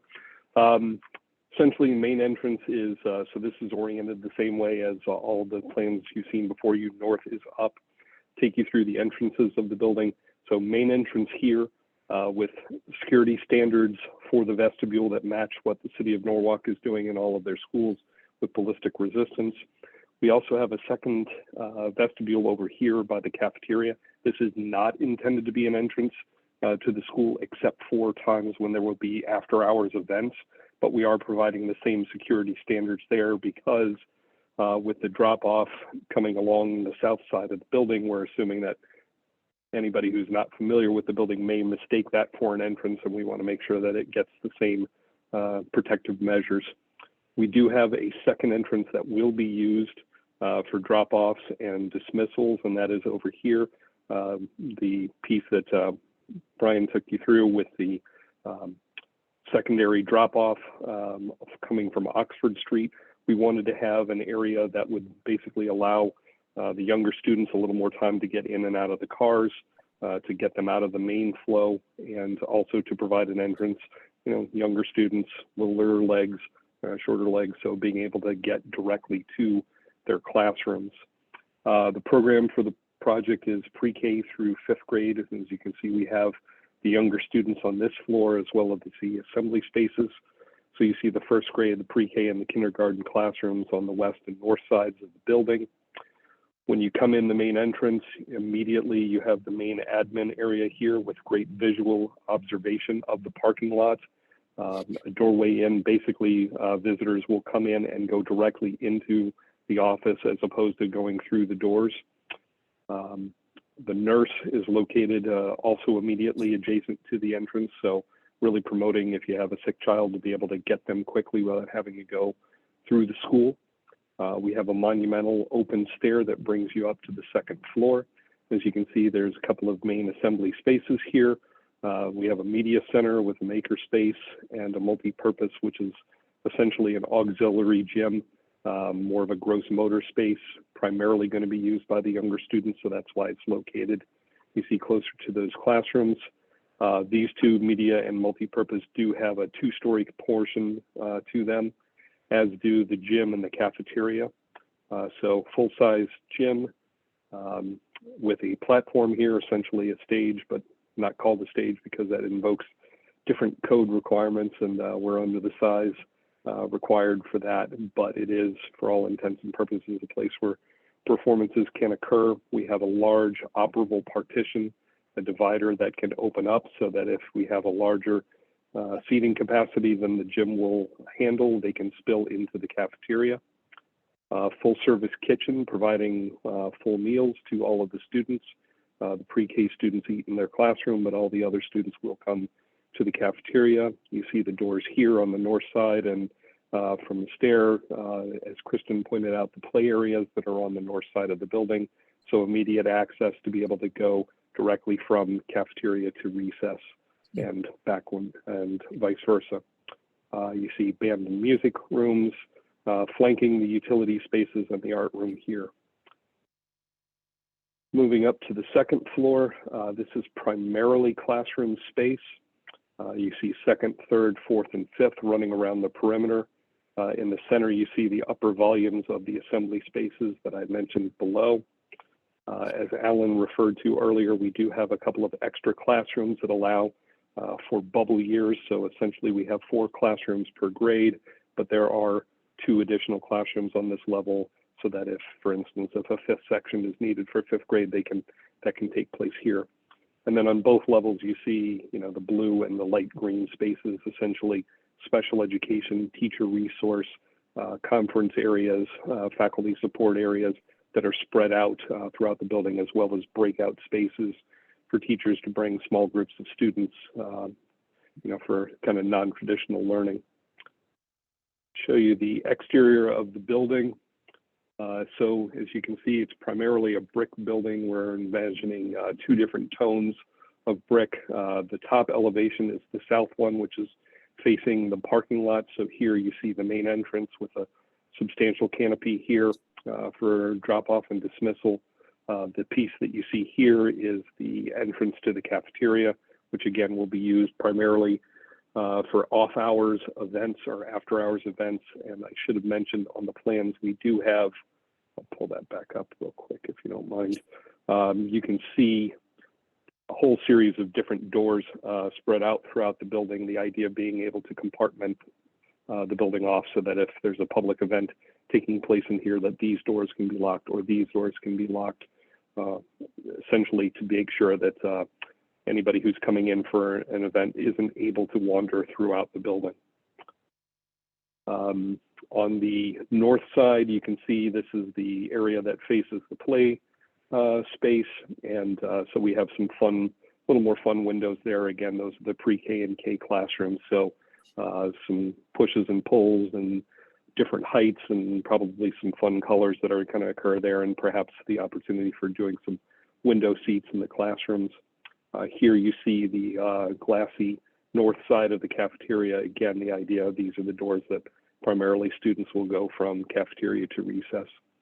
And then here you see the 2 side elevations on the east side facing South Main Street and the rail spur, which is primarily the utility side of the building. So you see at that lower level, it's a little simplified. And then this is facing Oxford Street. The green that you see here, we're still finalizing colors, of course, with the city, but those are intended to be metal panels and will be exposed steel on the canopies. And I think that's what I have. Happy to answer any questions before we move on to traffic. Do you have any other color variations? As far as different colors that we're looking at, Yes. yeah, I mean, we are going to be talking with the owner about exactly what color. We've been looking at a green and also potentially, a little bit of a yellow with some of these accent spots. As I mentioned, the windows along the pre-K and K are probably going to get a little bit more of a different palette of colors, and that'll tie in with the Eddie, colors that we're using inside. Yeah, go ahead, Let me Alan. interrupt you for a second. I think the color scheme that's shown on this drawing is not representative of what we're looking at a little bit. They look like maroon colors. I think that the concept of exterior facade is really based on the industrial South Norwalk brick and industrial look kind of building. So it's more red brick than this purple kind of. So I don't think this color is really represent what the brick color is going to be. So if we drive through South Norwalk and see the turn of century industrial building kind of thing, I think that is the kind of theme, the brick color that we're going to be looking at. And for the green, did you try any other colors or? We have haven't yet. looked at other colors. We saw one green before that wasn't right either. So typically when you don't look at like traditional architecture, you usually like the darker green and sometimes even black, with metal panel black kind of cast iron building kind of thing. So I think the black would be a little too dark because it's just a little too green. So this might be the green, the actual green we're looking at. So it could be a variation of green, but it would be a medium to dark green, typical of the era kind of thing. So. All right. Yeah, thank you for mentioning about the historic, the intent of trying to match typical sort of facades from historic downtown Norwalk. Chris? Hey, good evening, everyone. Can everyone hear me? Yeah. Great. So just to introduce myself, my name is Chris McLean. I'm from Langen. Also with Brian and Kristen, our office is in New Haven. So let me share my screen here. So if everybody could see that. So I'm going to be speaking a little bit about the traffic. What I'm going to be focusing on is kind of three pieces, kind of the traffic study that we originally had submitted, and then kind of talking about kind of the site plan, on-site parking layout, traffic flow, and how that all kind of operates, and then really honing in on the traffic management plan, the parking management plan that Adam had mentioned that we had been working with the traffic mobility team at the city with to make sure that the site's going to be operating kind of as intended. So here, this is just the overall site plan. I'll be getting that into a minute. I wanted to briefly touch on the traffic study. So our traffic study for this new school, we looked at 5 key intersections. We kind of coordinated with the traffic mobility team to make sure that we were studying kind of the appropriate intersections. In the center here, you have the bordered site. And there's essentially 5 key intersections. We looked at the Knapp Street corridor, which is essentially a local street going from Martin Luther King Boulevard down to Oxford Street to get to the main site driveways. We looked at the intersection of Meadow Street Extension, South Main Street, and Wilson Avenue, kind of as a key intersection. And then all the way east of that, tucked in the corner here, you have Meadow Street and Woodward Ave. We really studied these intersections based on the school district's kind of anticipated school enrollment, where kids that are planning on going to this school specifically, that would be either walking or being driven in by their parents, and kind of the major routes to get to this school. So speaking of that, we looked at actually 3 near schools in the Norwalk region to kind of get a really good sense of how many parents, students, and buses are used to get to schools in the area. We looked at the Merrimack Elementary, we looked at Tracy Magnet School, and we looked at Jefferson Elementary School. And we did counts and observations at each of those 3 schools, and then coordinated with traffic mobility to kind of get a number of trips, amount of traffic on a per student basis for your typical Norwalk school. Tracy is technically a magnet school, and their volumes were a little bit different than we had seen at Jefferson and Merrimack. So we did omit those, but they were part of our study to kind of see how much traffic, your typical elementary school in Norwalk would get. Based on that kind of trip rate, we and then looking at the amount of students that this school is planning on having at its max capacity of 682 students, we developed kind of an amount of traffic that we would be estimating to get to and from the school here. So I think Alan mentioned this. Schools really are the school's really expected to operate around 80–85% capacity on a normal basis, not at that maximum of 682 students. But we did look at that as part of the original traffic study to really understand what the maximum amount of traffic being getting to and from the site would be. With that, the results of our traffic study showed that really the existing roadway infrastructure is adequate to support the new school's traffic. Generally, schools have a big influx in the morning during our arrival, and then another one in the afternoon during dismissal. I will say that the school district is still in discussions on potentially changing the bell schedule. Our original analysis was really looking at an 8:15 arrival and 2:50 dismissal. They're thinking it might slip to the later time of 9:05 to 3:40, about a 50-minute difference.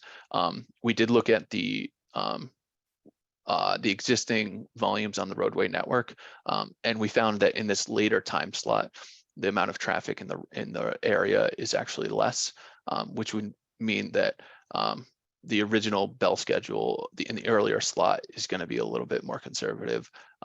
The amount of impacts that we're showing are going to be a little higher than if it slips to this later time slot.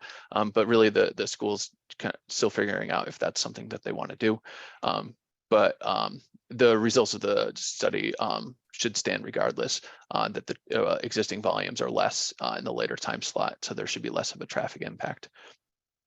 I did mention the results of our analysis are, slight decreases in the or slight increases in the amount of delay some people will have on the existing roadway network, but really, it's a lot of stop signs. People would be coming in kind of spread out through the morning for arrival. There is expected to be a breakfast program where people can drop their student off earlier in the day or early in the morning before the first bell, and then during drop off, that's really the key time period we were really focused on, because parents do tend to arrive early, stop and wait in their car if they are driving, and kind of wait for students to be dismissed. But I'll really get into that in a few minutes when I talk about the traffic management plan. We did provide some recommendations for some off-site school signage, really just to make the school be more aware there's not a school here today. As part of our normal kind of going through with any school, we will look at the school zonage signage or the school zone signage in the area. As there's none here today, we went through with a fine-tooth comb, make sure we captured all the different streets that would be arriving. The last piece of our recommendations as part of our original traffic study looked at the intersection here of Meadow Street Extension and Oxford Street. To the west of the site, there's a pretty steep slope and there is a stop sign there. However, on the main road there, Meadow Street Extension kind of just goes right into Oxford Street. And we do have a driveway. If I flip over here, we do have a driveway that is at this location, and sight lines are a little bit restricted for cars that could be potentially driving down Oxford Street, and you know, people leaving might not be able to see them. So we are recommending stop signs be installed there just to be able to see around the corner, so that parents leaving with their student or arriving have a safe way to get to and from the school. While we're here, I did want to, just kind of continuing on talking about just overall the way the site is laid out. We have the site plan here in kind of a magenta color. We have the route that we're expecting parents to be picking up and dropping off, going in a counterclockwise movement, kind of around this loop here in the South Main parking area, going around what is inside the site as a staff lot. Inside, you have the blue color, which is kind of staff arriving and leaving, and that's the way that they would be coming into the school. Over on the western parking area, we have the pre-K, K parking area, which is highlighted in a darker blue here. That's really the route that I think Eddie had mentioned. It takes those students a little bit longer to get to and from the school. With you know, they have to get out of their car and walk in, and you know, they might be potentially being carried or walking under their own power or what have you. But they need a space to park kind of separate from the main pickup and drop off area we have over here. So parents have the ability to park in here. This is visitor spacing as well. And then lastly, in dark green here, you have the bus loop. It's one way. In here, there's one, maybe two buses, but it's really an area for buses to queue up, and an extra loop if needed. In yellow here, we do have the main pedestrian crossings through these loops. You have one big main raised crosswalk kind of centered on the southern parking area that lines up a little bit with the cafeteria. Students would then be able to walk either left to the main entrance or into the cafeteria if they are part of the breakfast program. And then over here, we have two main crossings and crosswalks to get over to the pre-K entrance. So the if I can get into the traffic management plan here, we were working with TMP pretty extensively to make sure that the school has a really good sense of, you know, kind of how we envision the design to go, both from a site planning perspective and from a traffic perspective. The traffic management plan that we provided is kind of it serves two purposes. One is to essentially effectively communicate how we see the site operating on a day-to-day basis. And then number two is to provide some recommendations for the new school administration to effectively manage the traffic that's going to be kind of arriving in two big clumps, one for morning arrival and then one for dismissal in the evening or in the afternoon. And so essentially the school will have a bunch of tools at their disposal that we've kind of outlined as part of the traffic management plan that they can kind of you know, use as they see fit to make sure that people kind of use the site as it's intended, and keep traffic flowing well and keep things being safe. So this is one of the sheets that we included as part of our traffic management plan. This is the one I wanted to show. We have 81 on-site vehicle queuing spaces, mostly for afternoon dismissal. So we can have 81 people on site during or when the parents are kind of arriving early, waiting for the student to be dismissed. We do have some recommendations for kind of getting students out of the school building and into their cars in an orderly fashion. Things that other schools in the neighborhood or in Norwalk have effectively used. Such as little placards with the numbers on them, and then kind of organizing the kids in the school and having walkie-talkies between the school administration outside and inside to make sure that kids can get smoothly into their cars.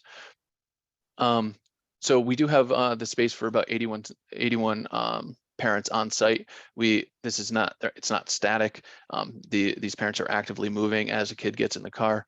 They're going to be able to leave. There is kind of a bypass area here. We do show the cars, what a car would look like in orange here. And there are, there's the ability for them to double stack on either side. But this is kind of an effective tool if the school administration sees the need to manage more parents on site versus if the queues do extend off site. Lastly, I did mention this before, our traffic study looked at a maximum capacity of 682 students. And again, a normal capacity, we're in the 80–85% range. That is about 580 students, give or take. And Alan did mention this too.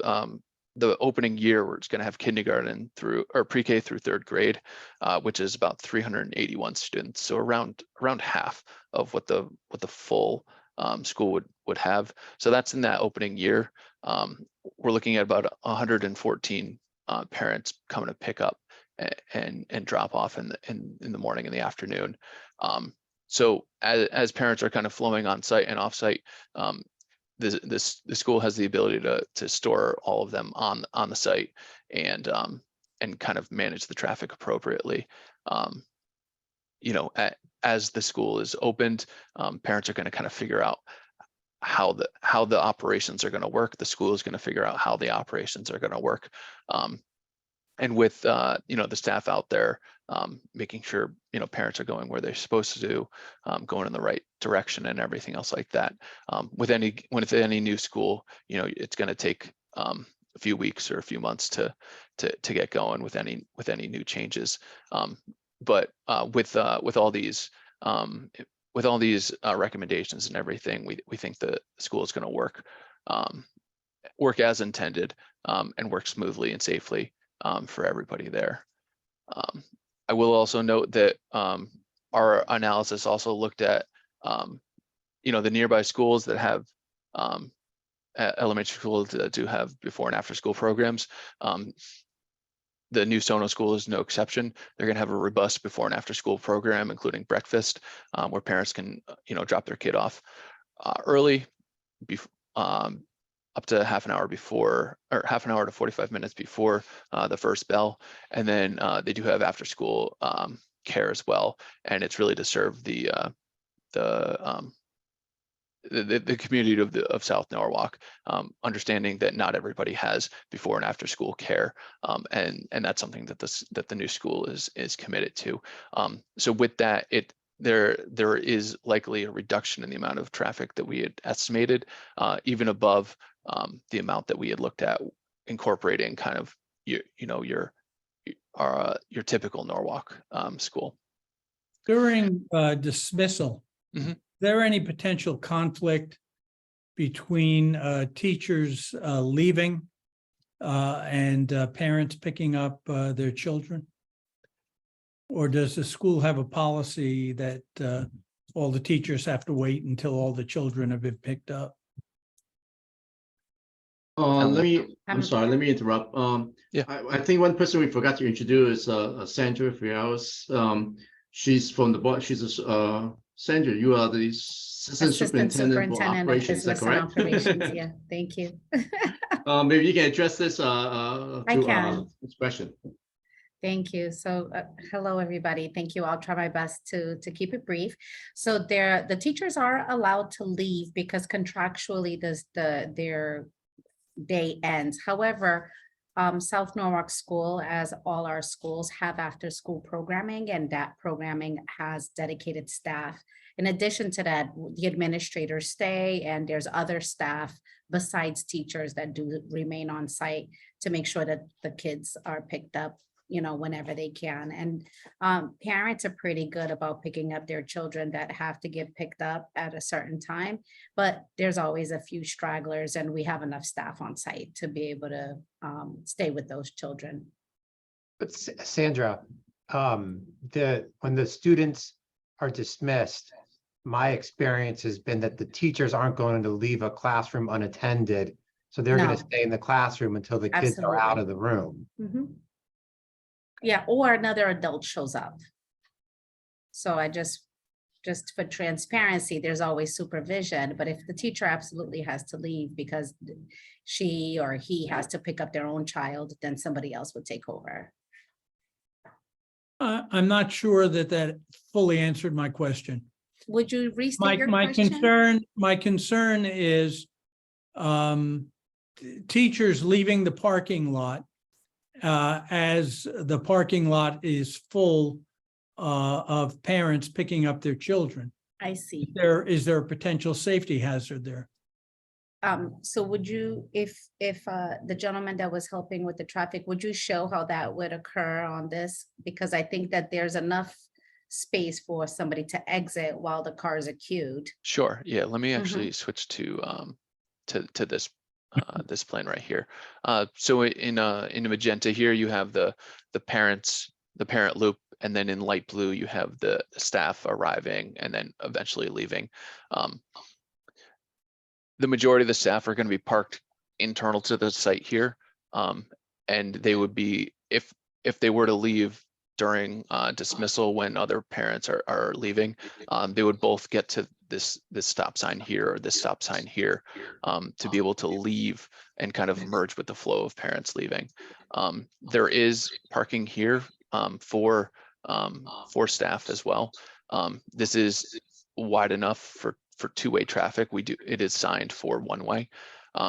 So there is a little bit of extra room here for staff to be able to back out or pull out depending on which way they've parked, and really see if there's anybody coming here, and then be able to merge with the traffic that way. But didn't you talk about the possibility of double stacking of parents' vehicles along that road? That was only for cars kind of on the inbound here. The goal there is to get cars into the site, off the streets, and then manage them in a, bring them down to single file as they get kind of closer to the front door here, so that kids aren't crossing two lanes of traffic. This sheet actually here would better illustrate that. In orange, you have the kind of the cars double stacked up, and then over here you bring them down to single file so that kids are getting in and out right up against the curb.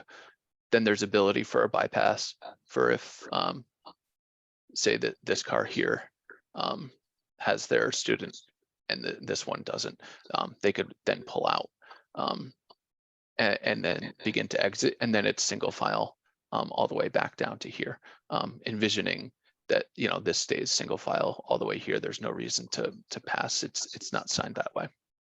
Okay, thank you. You're welcome. I have a question. Sure. Mike here. Couple of things. I don't see crosswalks on Meadow Street Extension or on Oxford Street, and maybe this doesn't apply to K-5 school, but I know lots of schools that I've driven by at peak hours have kids jumping in and out of their cars on the street because the parents can't get into the parking lot, and they're willing to just let their kid run, either meet them there or or drop them off if they're stuck in traffic, and then but there's no accommodation for crossing the street in a striped crosswalk on Oxford, Meadow Street Extension. And then further, if you scroll down a little bit on your plan that you're showing, from even on Wilson, let's say even a child walking up Wilson, there's not a lot of residential on Wilson, but there is a cluster further down, near the ice skating rink, past the bus or the transit district headquarters. If someone was walking that way, how would they get across? There's no crosswalk there. Is this just not shown on the plan, or is there an intentional reason not to have crosswalks completely surrounding the school? So I will. there is a crosswalk here. I'm looking in Street View now. There's not a crosswalk here or here. However, there are ADA ramps to get essentially to all four corners of this intersection. The traffic mobility team is looking at, I think Adam had shown that plan before, at really improving the sidewalk network to get to and from the site. That's certainly something that I don't recall the exact plan. If I may, Commissioner Mushak, the $1 million that was allocated to TMP earlier this evening is to come up with a redesign of these intersection here and here, and then to build that out. I am certain, that the new TMT department, they're not going to redesign and build that out without, crosswalks and sidewalk. So it's the reason it's not proposed here was to separate it out to TMP, because they're not sure if they want a rotary here, if they want to bring the street in, or how they're going to ultimately configure it, because there's both drainage and space challenges. But that's what's happening.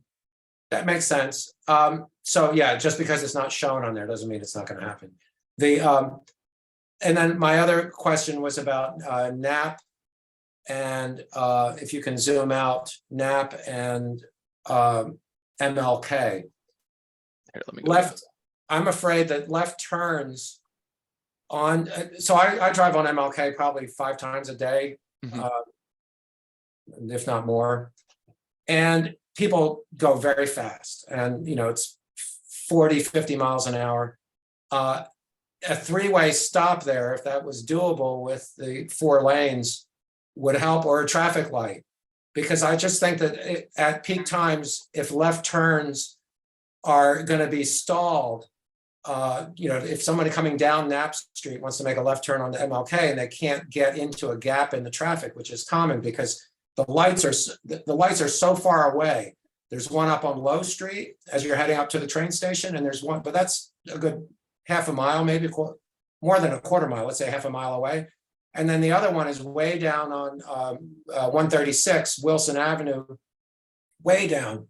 Yep. So you don't get the gaps in traffic that you do in a normal urban street, from stop signs or traffic lights. You get this constant flow of traffic, and it's been, so I'm just wondering if that gets stacked up there at peak times by one car can't make a left turn, everybody would have to wait. It could push overflow traffic down Ely, Lexington, and I think people seeking shortcuts down these narrow streets could add a lot of conflict points into this dense neighborhood. So keeping Knapp open, because there's no residences on that last block of Knapp. Well, there are 2, but they actually don't have driveways. As far as I can tell, there's maybe 1 driveway on that last block. That would be a perfect block to encourage the main flow of traffic out in that direction. Wouldn't a traffic light there make sense? And I know TMP is, I have all trust in TMP, but I'm just wondering if you looked at that option since you're on the Zoom call right now. Yeah, of course. So this was, like I mentioned, this is part of our study area. We did look at this intersection pretty in detail. So I'll answer your question in 2 parts. So one is we did look at this intersection, and the operations based on adding the new school in, it doesn't necessarily rise to the level of requiring a traffic light from a volume perspective. And then the delay with the new added volume, the delta isn't, I would still call it acceptable for this intersection for stop controlled, albeit during the peak times. I'm sure it's difficult to turn left there. The second piece that I will say is that more holistically, the people that are going to be driving to and from the school, the parents, there are buses for kids that live outside the busable radius. It's only 1 bus, but students that live far away from the school are able to get bused there. So really the parents that you're looking at arriving and leaving are parents that kind of live within that, it's like half a mile or 3/4 of a mile radius. That we received from the school district a list of, you know, how many students on a per street basis that they expect to actually go to the school. And this neighborhood here is really fairly dense with new students that would be going to and from the school. Not many students live on and off MLK, and there's alternate ways to get further north or south without having to go to MLK, where you're staying in the neighborhood that you're ultimately, you know, going home and to and from home to. So we really envision Ellie and Lexington to be kind of a little bit more major in use over MLK, just based on the school demographics, the students that are of school age in the next few years that we would be expecting to go here. Okay, Uh, so okay. I have a question. Sure, thank you. Hi, Welcome. this is JJ. I have a question. Sure. So, okay, so looking at your diagram and knowing firsthand about these streets, which are very narrow and winding, and it's even difficult for two-way traffic to pass, are you proposing to make this an access way to the school? We think that parents are going to use Knapp Street to get to the school if they're in these neighborhoods. These are where the students for the school are going to be living. They're going to go to school using Elliott and Lexington via Knapp Street. Okay, so when you say parents, I guess you mean those who are already living in the neighborhood. You're not saying that will be part of the bus route. No, the bus route is for students that live outside the radius that the school has defined. I think it's state law. It's half a mile, 3/4 of a mile. Outside of that radius, the school district is required to provide. It's 1 mile. It's 1 mile. Thanks, Sandra. Provide a route to a bus to school. So outside of that 1 mile, those buses are going to be getting to school from the outside that mile. And really what we are expecting is the parents, the students that live in the neighborhood that the school is going to be supporting, those parents are the ones that are going to be using, you know, Ellie and Lexington. Okay, so that makes sense to me. I'm just wanted to get some clarity that this is, so what you're saying is that this will be utilized by parents who are already in this localized area anyway, not any bus or any parent coming through outside of this, you know, 5 to 10 block radius would most likely access the school through Wilson and then 136 and Meadow Street and South Meadow Main. Street. Okay, Yeah. they'll come around that perimeter. And the school these buses. are, yeah, right. So these are parents that and students that may be bused or are driven to school. So what's with all the stop signs? I mean, what's going on with that? This is just a map that we show as part of kind of our traffic study. It's a little bit more visual. Is this what's currently there, or this is what's being proposed? This is what's currently there, and these are our study intersections that we've analyzed. Okay, and this is this to say that we are now targeting these areas as safe school zone for pedestrians? Are you now, I mean, as far as sidewalks and access points and traffic, this whole area is being looked at closely and making this a safe pedestrian zone? Yeah, and Adam showed the image before of the sidewalk map that TMP You is can looking pull it at. up if you stop your share too. Oh yeah, sure. Thanks, Adam. So TMP has looked at, they've looked in detail at the sidewalk map, Right. what's out there today and where there's potential deficiencies in both the route and you know, the actual sidewalk and potentially the ramps. And they've identified, I think in purple, if I remember That's the legend Knapp, right. yep. And purple here is Knapp as as an area they're looking to improve. Okay, right, because there's no street names here, so I'm, it's like, okay, what is You gotta this? go off, yeah. Thank you. You're welcome.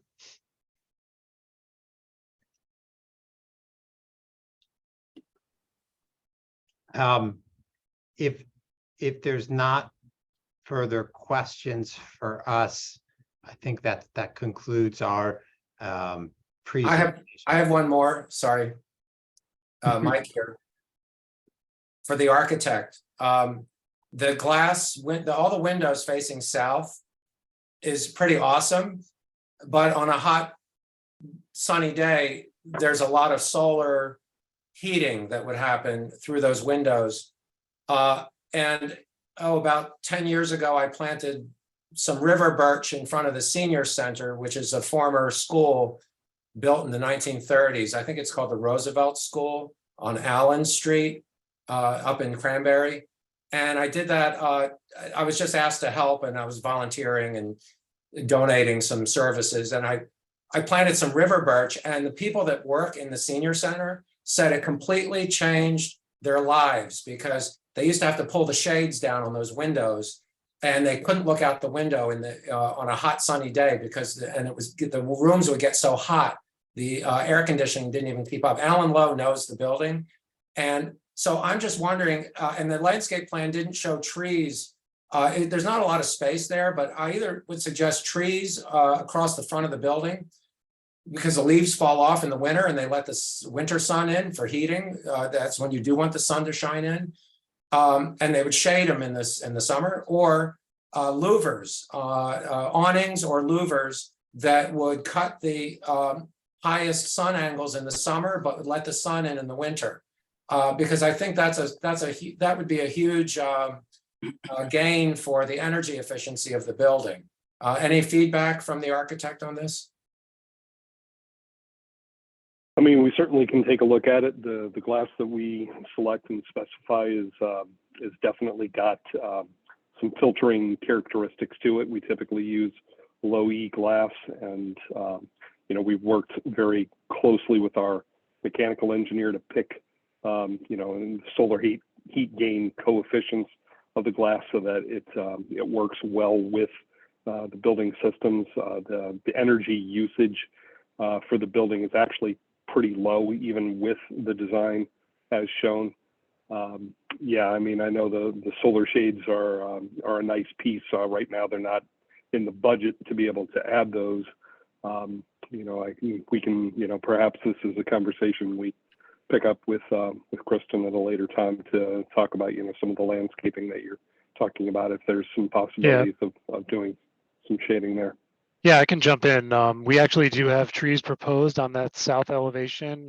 There's a mixture of both deciduous and evergreen shrubs, as well as currently we show 7 trees along that elevation of the building. The landscaping plan wasn't in the city documents online, so I couldn't, at least I couldn't find it. So that's why I just saw on the site plan a blank space there. So that's good, because they're narrow growing trees. Are they deciduous trees that would grow up and shade the second floor windows? Those trees proposed there, I think, I am seeing some actual river birch in our. Well, how do you like that? There you go. You didn't say that on purpose, did you? If you look at, yeah, I know. Hey, I didn't do the landscape plan. Unfortunately, Kristen had an emergency come up. But if you go to the upper right corner. Sorry, the answer should have been. Mike, yeah, we we hear already you. had We'll river birch look work. at it. The upper right corner of the plant schedule, the upper right corner of this plan here. Yeah. You'll see the ornamental trees, sort of the second line there. We do have river birch listed. Oh, great. And Alan Lowe knows those trees, I think, over at the senior center, right, Alan? Yes. They really did change the usability of that building. Of course, that's an old building with old obsolete glass, I'm sure, but that's great to see. Perfect. Great answer. Thank you. All right, Adam, So in summary, I think we comply with the special permit criteria and the CAM criteria, as well as your standard regulations. I think that's set forth clearly in your staff memo as well, so I'm not going to go through all of those. I think that's all that we've got. okay, thank you.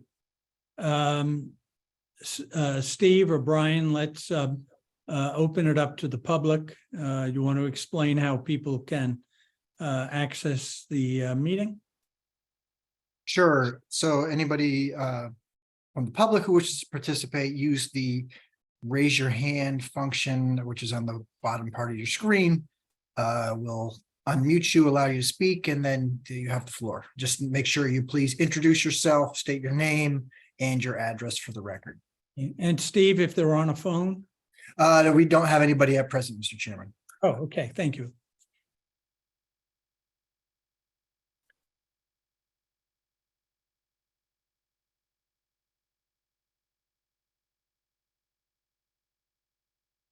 Kara, you're allowed to proceed.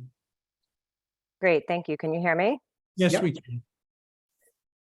Good evening, Planning and Zoning Commission members, and thank you for your service to our city and for your time this evening. My name is Kara Bakey. I'm a 20-year resident of Norwalk, residing at 69 Melbourne Road. I'm also a member of our Board of Education, but tonight I'm commenting as a member of the general public. I would like to request that tonight you vote in favor of the plan for the new South Norwalk School. As we know, it has been 40 years since the Sono community has had its own community elementary school. For 40 years, the children of South Norwalk have not had the benefits of having a community school, a place where they can go to classes and learn with their neighbors and likely their closest friends. For far too long, these children have been bused to and from elementary schools all over the city, some far away and requiring hours of busing every week. It's time that we provide South Norwalk families with the same level of accessibility to their child's school as other families around the district have enjoyed. For way too long, Sono families have faced multiple barriers to being an active participant in their child's learning. Right now, we have an incubator school at the old Columbus Magnet School. This past year, we enrolled pre-kindergarten and kindergarten. This upcoming 2023-2024 year, we'll be adding first grade. The school is already so well attended that we anticipate needing 3 first grade classrooms. I learned recently that the Sono school community is really gelling as a community. They've already voted on the school mascot, which will be a shark. Planning and Zoning Commission members, I implore you to approve the construction of the new South Norwalk School project. Thank you for your time and have a good evening. Thank you.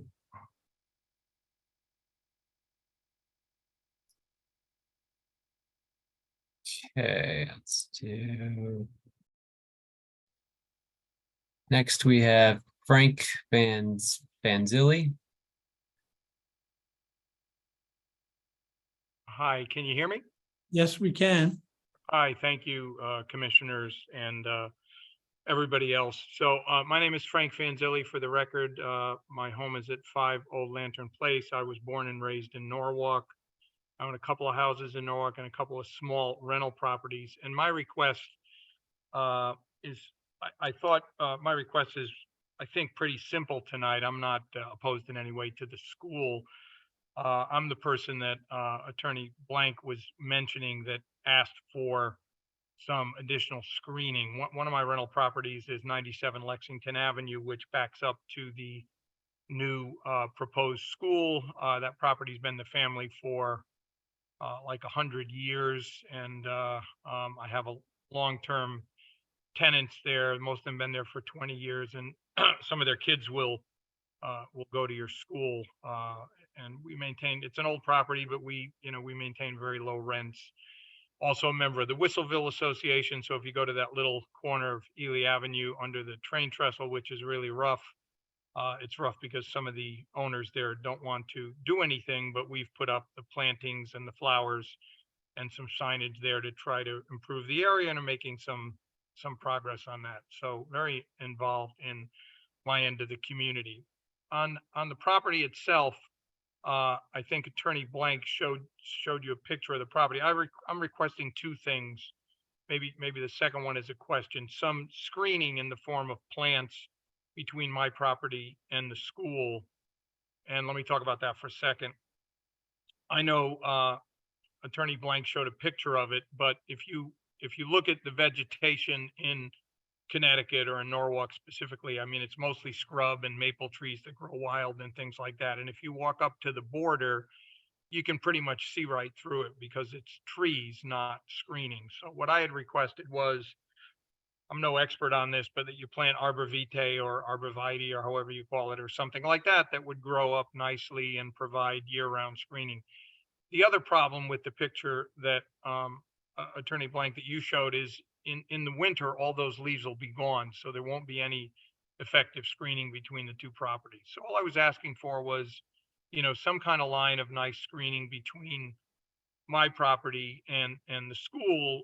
I heard all the things that are going on, it might be 40 feet high in some spots, solar, things like that, just to shield the tenants a little bit from, the activities that might be going on at the school and vice versa. I have 1/3 of an acre. It's a small piece of land.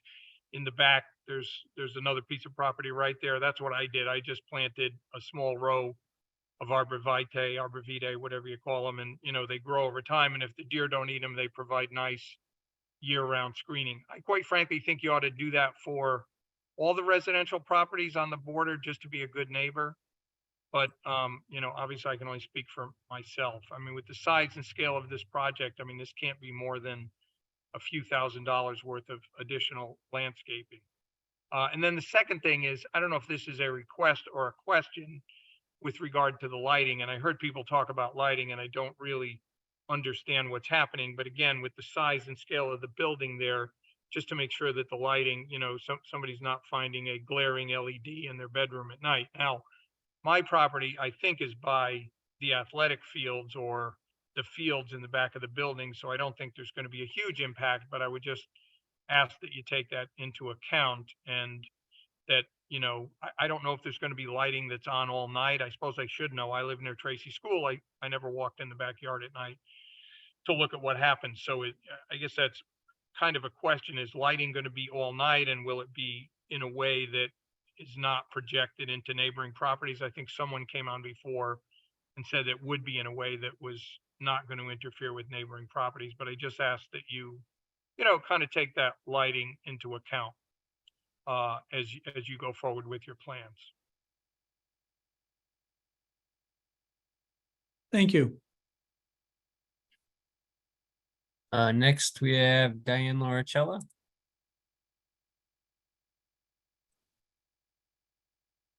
Good evening, Chairman and Planning and Zoning and staff.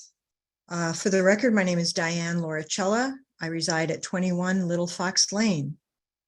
I have been one of the proponents for making sure we have a neighborhood school in South Norwalk. For about 1.5 years, I lived in South Norwalk. So I'm very pleased that the administration and all the staff and others involved had been looking at a place in South Norwalk. However, understanding that this is a special permit inspection, there is some reference to flooding, and I have yet to read or hear enough about the resiliency of the site, in that not if, but when there is extreme weather, as Chairman Schulman said, a 500-year storm, this site needs to be planned for that, in that there would be a certain amount of time where that road would be inundated, and the lower part where the parking is might be inundated.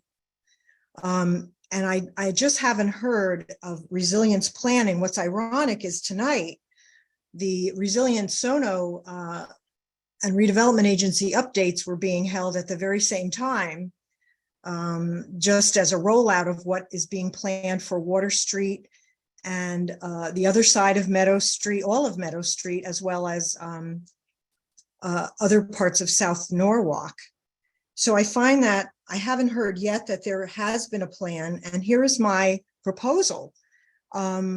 I do appreciate Commissioner Mushak's discussion and Ms. Langalis of open space. However, it has been over a decade that I've been lobbying for optimizing use of renewable energy. Now, that's not just solar, but in this case, the city made a big deal about saying that this site will be 100% solar. And I believe now we're hearing that it won't be or can't be. I would love Mr. Lowe to explain further what kind of partnership he's planning with SNU. I'm not sure that Mr. Mushak needs to recuse himself because of his stated relationship. However, if we have to reduce a lot of the solar panels to allow for open space, I just would like to work with everybody on this commission and the staff. I do think you can have better of both. However, I propose, and I wanted to know whether the staff and the consultants looked at reversing, just literally reversing the building for the field. Placing the school building where you currently have the field, it would take a little more excavation. Putting the fields in front of the school and then the parking lot, or reverse that so that the field in the lower part of this site could be used for allowing the hurricane or tropical storm floodwaters, which will be there. It's not an if, it's a when, to take the time it needs to go back to the sound. I just don't see enough resiliency planning here, and it's a real thing. It's a thing.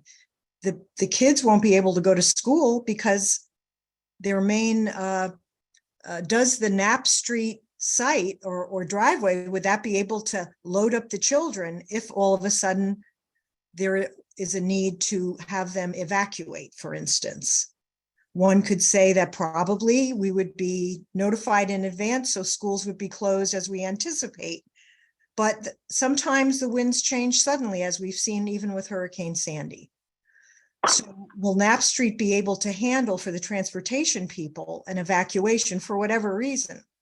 So I'm asking, have you looked at an alternative of reversing the positioning of the building with the fields, sizing them accordingly that you have it? I do feel it's very important that this city finally address the issue of providing as much renewable energy instead of connecting to Eversource.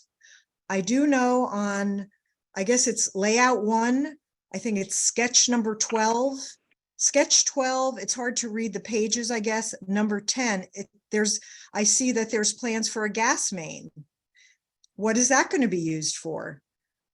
My other question that needs to be answered is, has the Northeast Energy Partnership, the Connecticut Green Bank, and the Connecticut Green Building Council, have they been spoken to? Because there is a chance for improvements on where the solar will go, whether or not you could afford some solar canopies for parking lots. I heard what Mr. Blank said. I really think you have to rethink that. However, have we looked at a net zero energy school, like many school districts are doing throughout Connecticut, but not in Norwalk? I also read that the solar power, now this is probably not germane to this, but other people you've had have spoken of many other things other than zoning. So please give me a few seconds of this. I think we shouldn't buy the solar panels. I think, again, we're going down the path of poor policymaking when it is in terms of solar power and renewable energy, which the Land Use and Building Management, the Building Management Department have not done you a favor at planning and zoning related to placing renewable energy in our public buildings, especially our schools.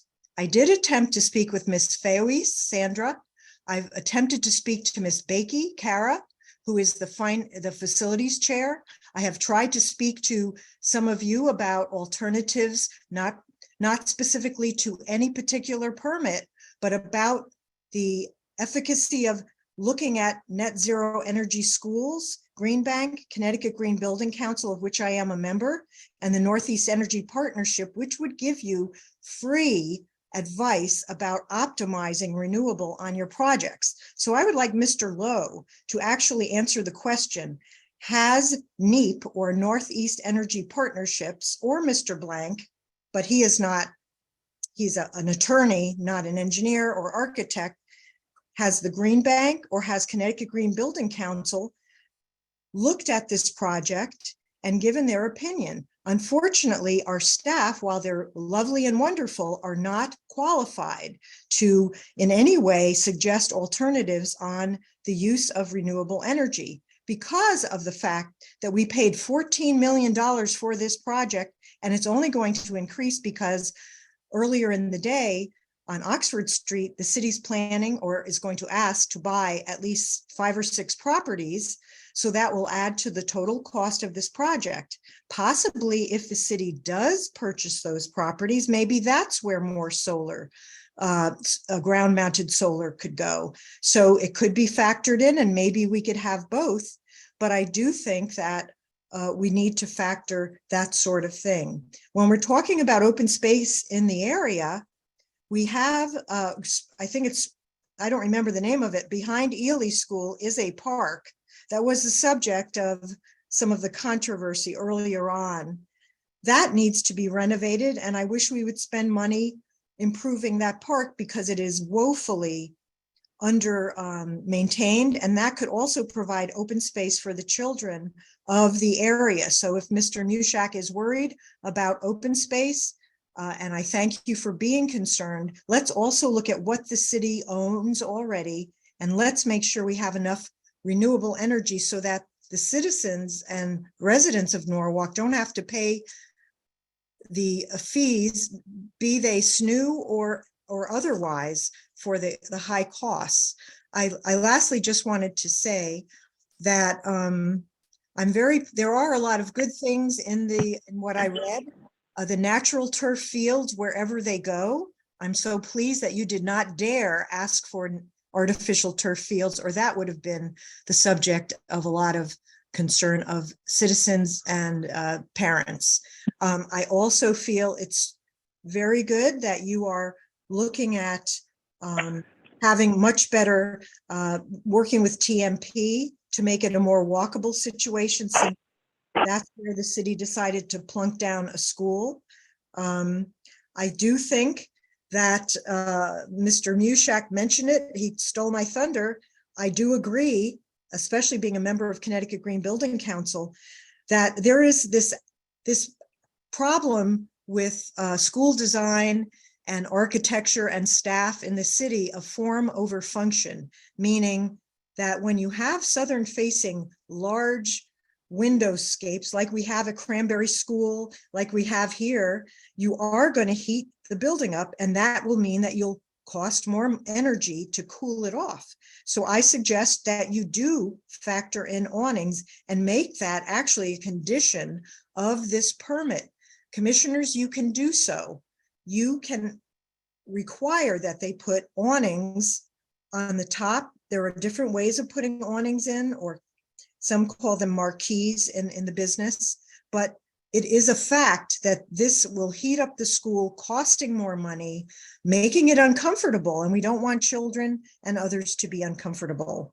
Lastly, on security, during the land use and building management, over almost $500,000 has been requested for increased security in many schools.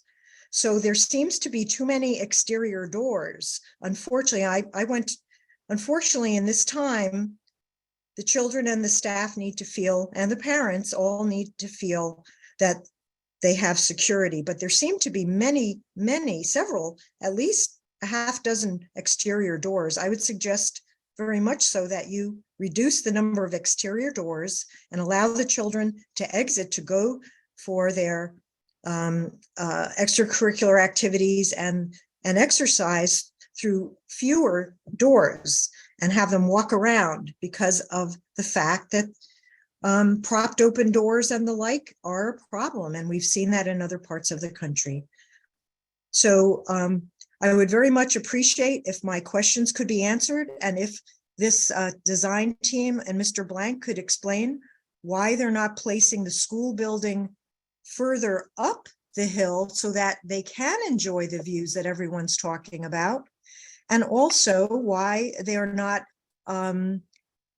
why they aren't ensuring that we're going to have 100% solar like it was promised in several press releases of the city, and why, and have they looked at the three entities, all not-for-profits? They are willing to give free advice. I've said this to the staff for years and others, but they will not meet with me about this. So I want to know, are you talking with these entities? And why aren't we looking at a net zero energy school? Thank you for your time. The flood zone is very important. It definitely is something that we need to look at. And I don't think that this particular project will meet the Coastal Area Management Act unless the school building is elevated up the hill. Thank you. Thank you. Next, we have Sherry Pritchett.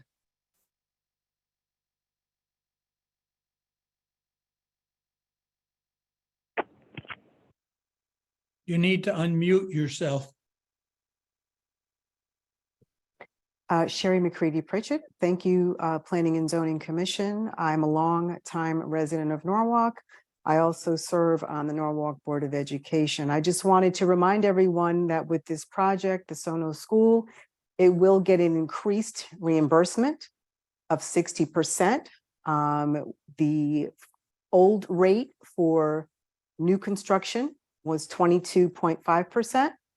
And due to our state delegation led by Senator Duff, we were able to increase that to 60%. And I think that will go a long way in helping fund this project. Thank you for your time.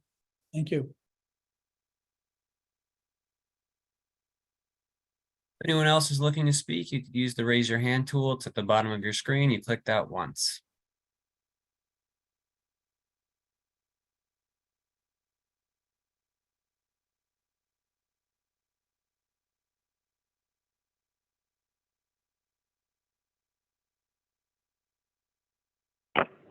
No, I saw it. Darlene, I saw your hand up. I'll bring you over in case you did want to say anything. If not, just let us know.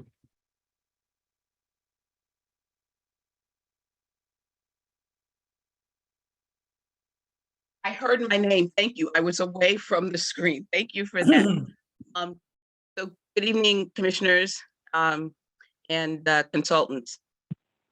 So first I want to say, as others have said, I'm sorry, Darlene Young, 100 San Vincenzo Place. So this school abuts where I live. And so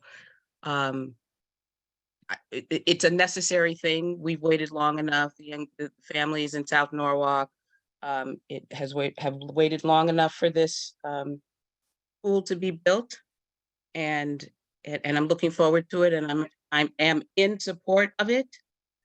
I do have concerns about the way it looks, but that's something we can talk about offline. I think it looks, in my mind, a little different from the first rendering I might have seen of it. And so I'm concerned about that, but we can definitely talk about that offline. And as far as the open space is concerned, right now, I know Mike Muchak talked about the beautiful scenery. And so the residents where I live have that as their scenery.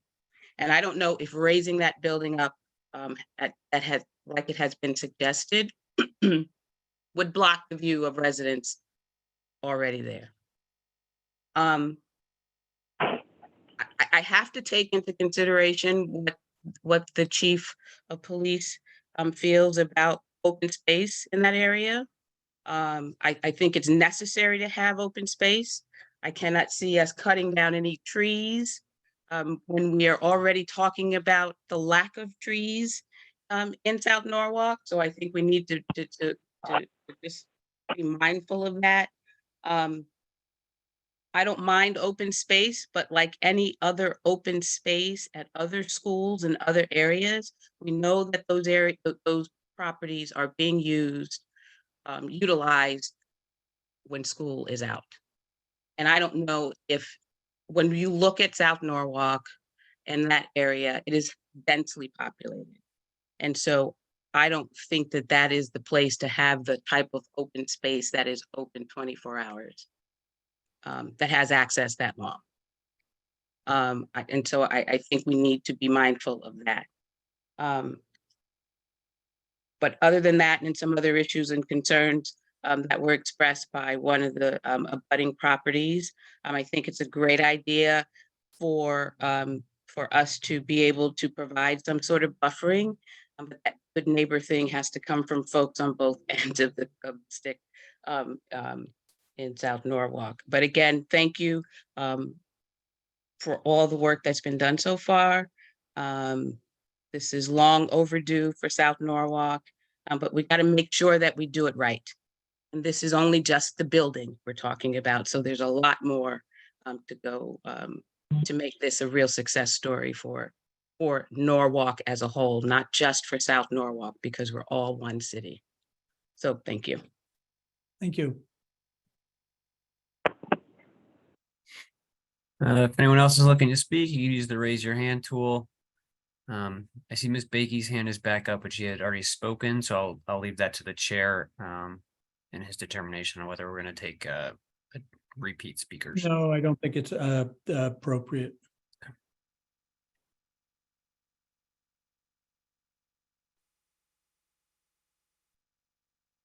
And with that, I believe that's everybody, Mr. Schulman. Okay, thank you, Brian. With that, we'll close the public portion of the hearing and we'll turn it back to Attorney Blank.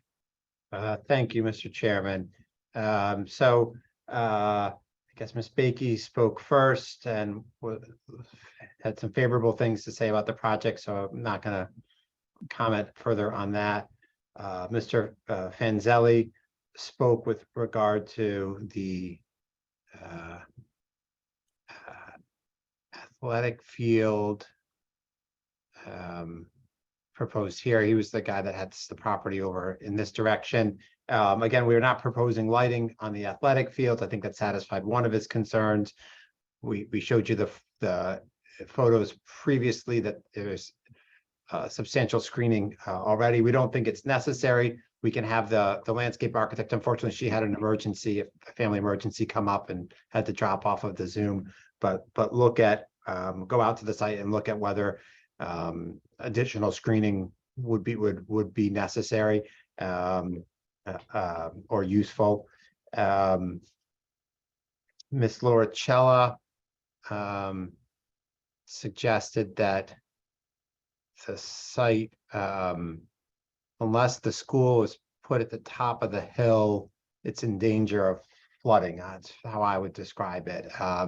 Where the flooding sometimes occurs is down here. Yeah, I can sum this up real quick, Sure. Adam. So there is a portion of floodplain at the lower right-hand corner of the property.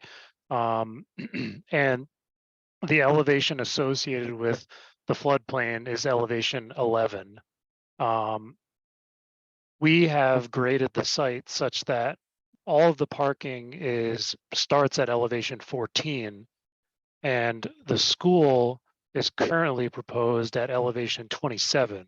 So we are substantially above the floodplain elevation.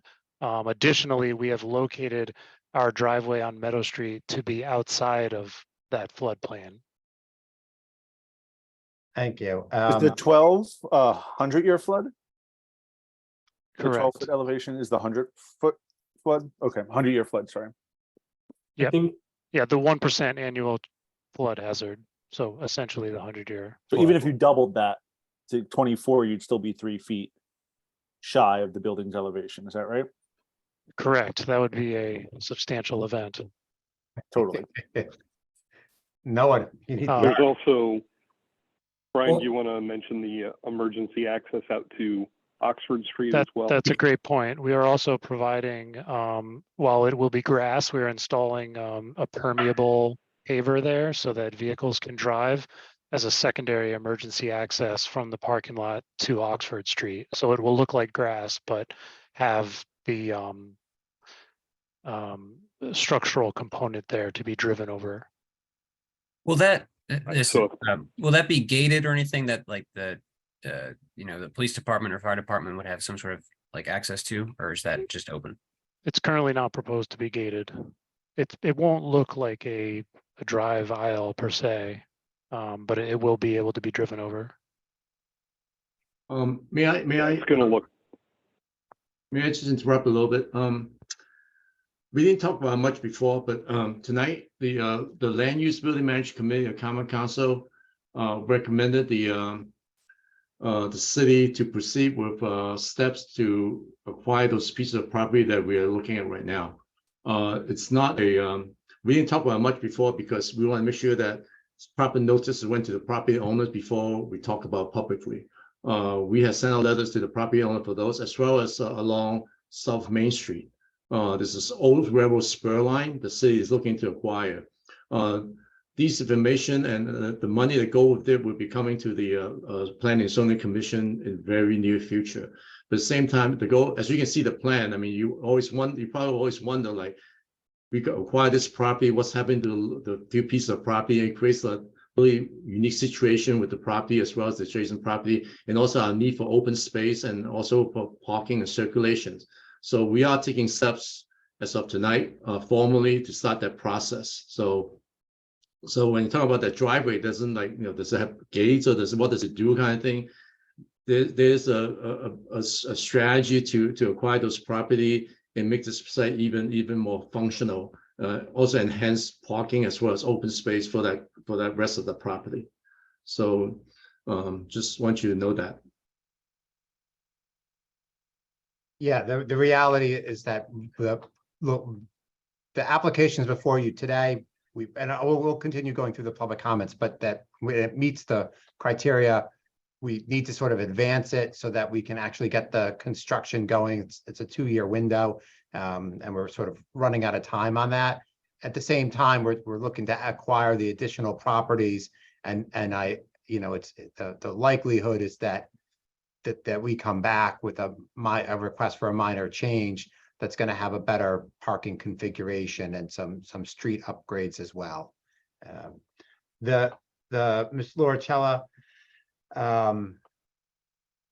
also raised the Green Bank. I don't know anything about that. I mean, I know a lot about the Green Bank, but I don't know anything about that with respect to this project. So I guess I don't know if anyone on the team has anything to say with respect to that. Let me input on this also. The city had hired the firm of which is our part of the consulting team, CES. They have part of the principal firm. It's very, very familiar with solar energy and renewable energy strategy. In fact, who's in the firm? Brian, do you know George from your company? Anyway, in any event, so we hired a consultant to actually work with both the city and SNU to develop this PV solar strategy. It's very complicated. We are looking at different ways to RP out for whether it's a power purchase agreement, which is a lease system. If we're going to buy the system, will not be the city. SNU through CMAP may buy the system. There's nothing has been agreed upon. We are looking at all the generation costs, the construction costs, as well as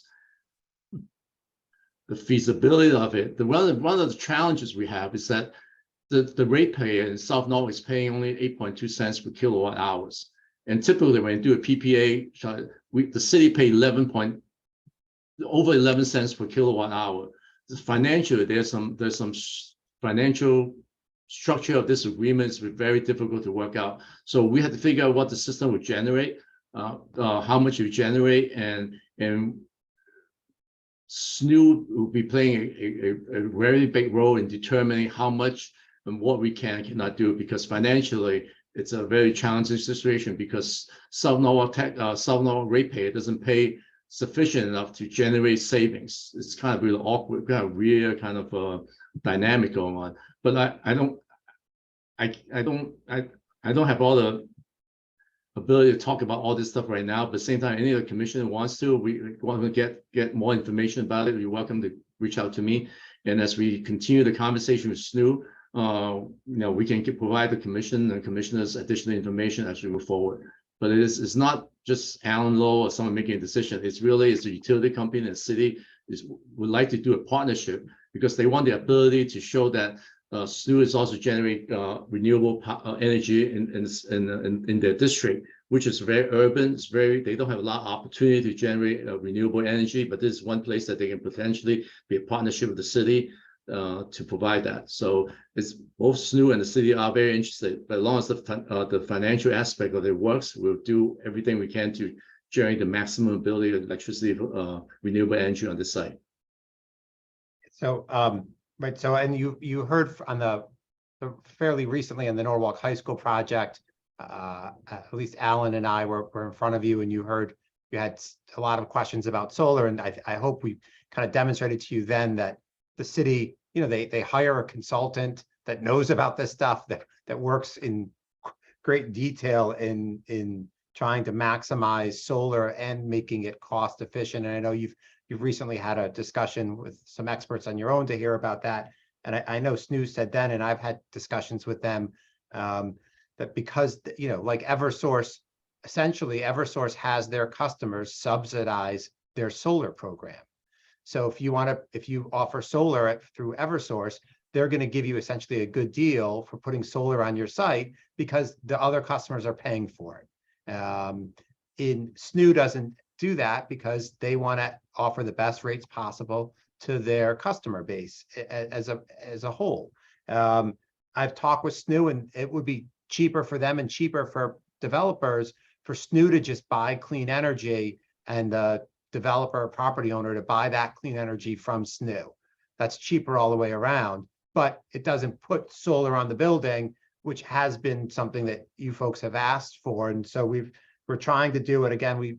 We do think that we can get to that 100%, but we would ask that you just make a condition of approval that's to the extent that it's feasible. And we are working with SNU. We do think it's going to be possible, but we can't. Well, Adam, I would say that slightly differently. I think that the effort and interest has been getting, or at least from my perspective, getting renewable being the source, right? The solar on top is a function of how you get that. I think if you're saying the school is going to opt into a purchasing agreement with SNU that 100% of the energy at the school is going to be generated from renewable sources, that it sort of achieves the goal of the outcome here. So I think people would be open to that notion if that's actually what you're saying. Yeah. So, and I don't, because look, because that has not been a discussion for this school at this size. And so I don't want to commit SNU or the district to that, but I will say, as a sort of a going forward kind of a thing, if that's something that the commission is open to, SNU doesn't have that in place, but they think that is very feasible for them to put in place, and the expectation is that will be cheaper for everyone. I mean, they're pretty confident of that, but I don't think the analysis has been done specific to this site. But if you want to give us that option as an alternative, we would definitely explore it. I think we're beating a dead horse here. We can deal with this in the resolution. Okay. You heard from Ms. Pritchett on the Board of Ed. I'm not going to comment further from her and Ms. Young, which I think the key point that South Norwalk has waited long enough for a school. She didn't love the colorings on the graphic that she was shown. I would say that this might be a little bit more representative. Eddie or Alan, I don't know, than the purplish hues that were previously shown? Does that look a little bit better? Yeah, it's hard to say. I mean, it's tough to know exactly how well those colors, render, and especially when you've got a whole bunch of different screens that who knows what the video settings are. But yeah, the truth is, at the end of the day, we are looking at probably a fairly traditional red brick for the building, and for the lighter color, and then the darker color being more of a kind of hitting a kind of a medium brown, if you will. And I think those were the only, I think I've responded to all of the comments. Do the commission members have additional questions for Attorney Blank? Go ahead, Chapin. Yeah, one question regarding the school signs, the school zone signs. It looks like one might be missing on Novak Street, that Meadow through Novak to South Main. You may not see the school zone sign. So I don't know if it's possible to add another one in there as well as the complementary and school zone. Yeah, we'll take a look. We'll double check. Signs are fairly inexpensive, and we want everyone to make sure that they know that they're in a school zone and should drive more appropriately. Thank you. Thank you. Other questions? Okay, Attorney Blank, you want to wrap it up? I think we're good. Okay. If that's the case, then we will close the public hearing. And we'll move on to action, although before we do that, I think we're going to take a 10-minute break. I know that may be frustrating for some, but we've been at this for 3¼ hours. Let's get back together in 10 minutes at 9:25. In order to get this moving, can I have a motion to approve the resolution so we can get it up on the screen, start working on it? I'll make the motion, Lou. Okay, Tammy made the motion. Hector seconded. Again, for this matter, Hector and Chapin are seated. Steve or Brian, can you pull up the resolution?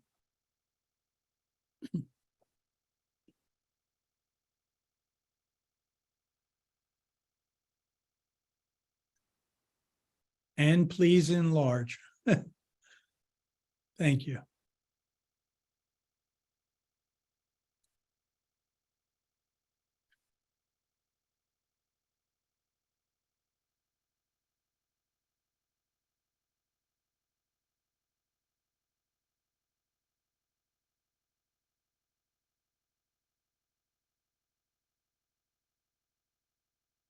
Can you scroll back down again?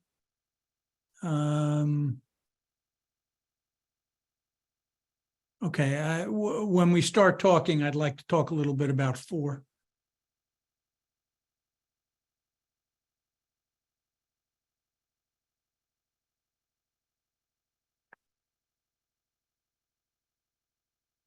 And of course, we're going to want to talk about 5.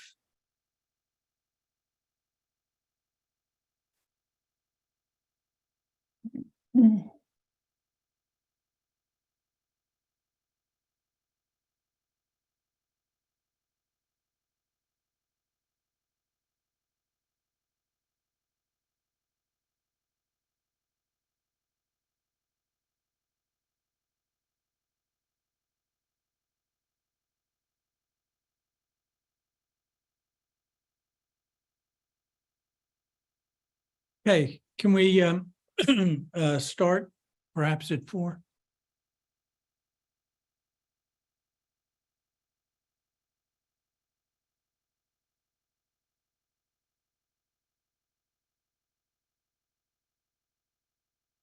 The second sentence addresses my concern.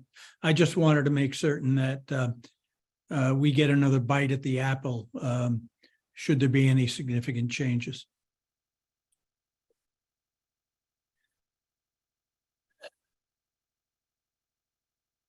And on 5, I know we'll have a good deal of discussion about it, but on 5, do we care if it's rooftop solar?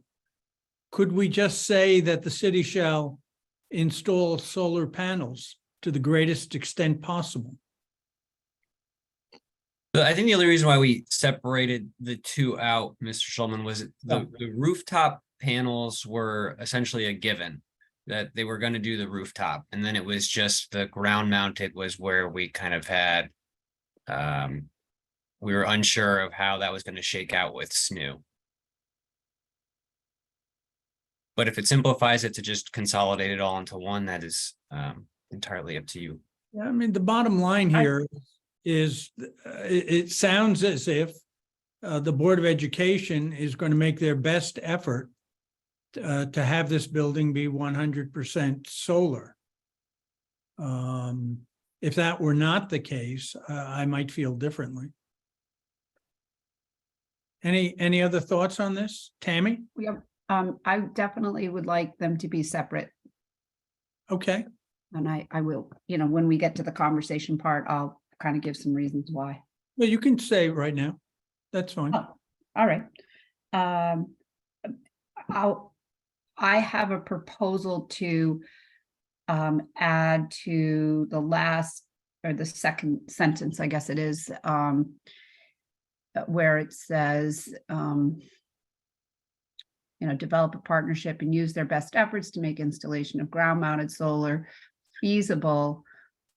And I would just like to add, without taking any open space land, wherever you want to fill that in, that would be my proposal. And I have some reasons why I would like to share, that I'd like to share why I feel that way.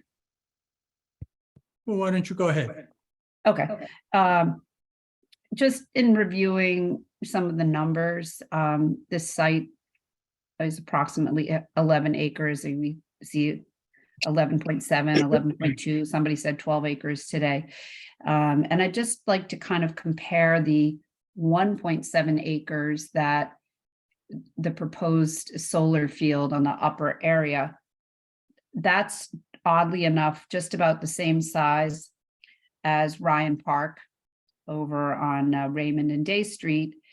And I remember when that area was being developed, the neighbors were so upset and concerned that really there was hardly any open space or place for children to play in that area. And if we took away Ryan Park today, how do you think the residents that live around that area would feel? Or if we perhaps covered that area with solar panels to make those buildings more efficient? I think it's Tammy, don't you feel it's a little unfair of a comparison, because it's a 14-acre site and this is 1 acre on the 14-acre site that's being used. You have the two parks, you it's have the field. 15%. I'm sorry. No, I'm sorry. You interrupted me, but I don't mean to interrupt you. But no, it's 15% of the land. 1.7 acres is roughly 15% of the total property. So once the open space is gone, it's gone forever. If we as a commission think that solar is extremely important, then why don't we partner with other private properties in the city of Norwalk to encourage those property owners to put solar on their roof? You only need to look across the street at Four Meadow. It's a huge black roof. There are some white roof buildings in the area, but there are plenty of other black roofed properties in the city of Norwalk.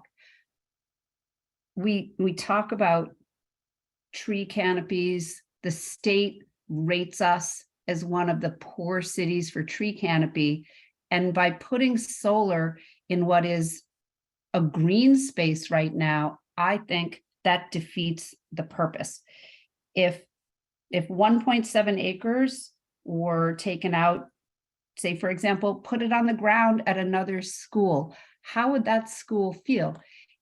if the police feel that we should not have that area as usable for the public, completely fence it off and let it be a natural air conditioning with trees, its habitat for birds, animals, wildlife. It's what the earth is supposed to be. Solar fields, if we were, in Texas and had a lot of open space, have your big solar fields. South Norwalk, in this particular area, is densely populated with both residential properties and business properties across the street on Meadow Street. And I don't think we should destroy green space for that. And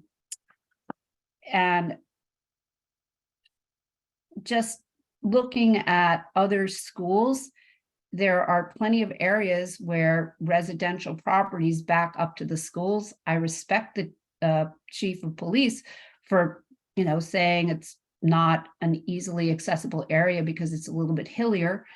But I would say that many of our public schools are not easily accessible from the backside because they all abut residential properties. So I think we're trying to solve a very large problem on the back of this particular school.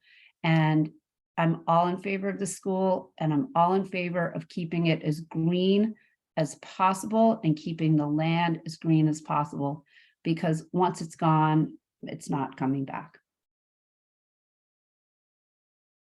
Amy, can you just repeat, when you first opened, you had some idea of text to include? I just wanted to write that, Sure. that into here before. Sure, thank you, Brian. I would add renewable energy development partnership using the best efforts to make the insulation and take out ground mounted and say without taking any open space land. Well, that's a pointless condition then. Like by definition, ground mounted needs to be on open Well, space. that's why I say take But out ground mounted. You're literally saying Make- your proposal is no ground mounted. So then I think that's what you're saying. You're against ground mounted in any way, shape, or form. On this property, if it takes away open space, yes, I am.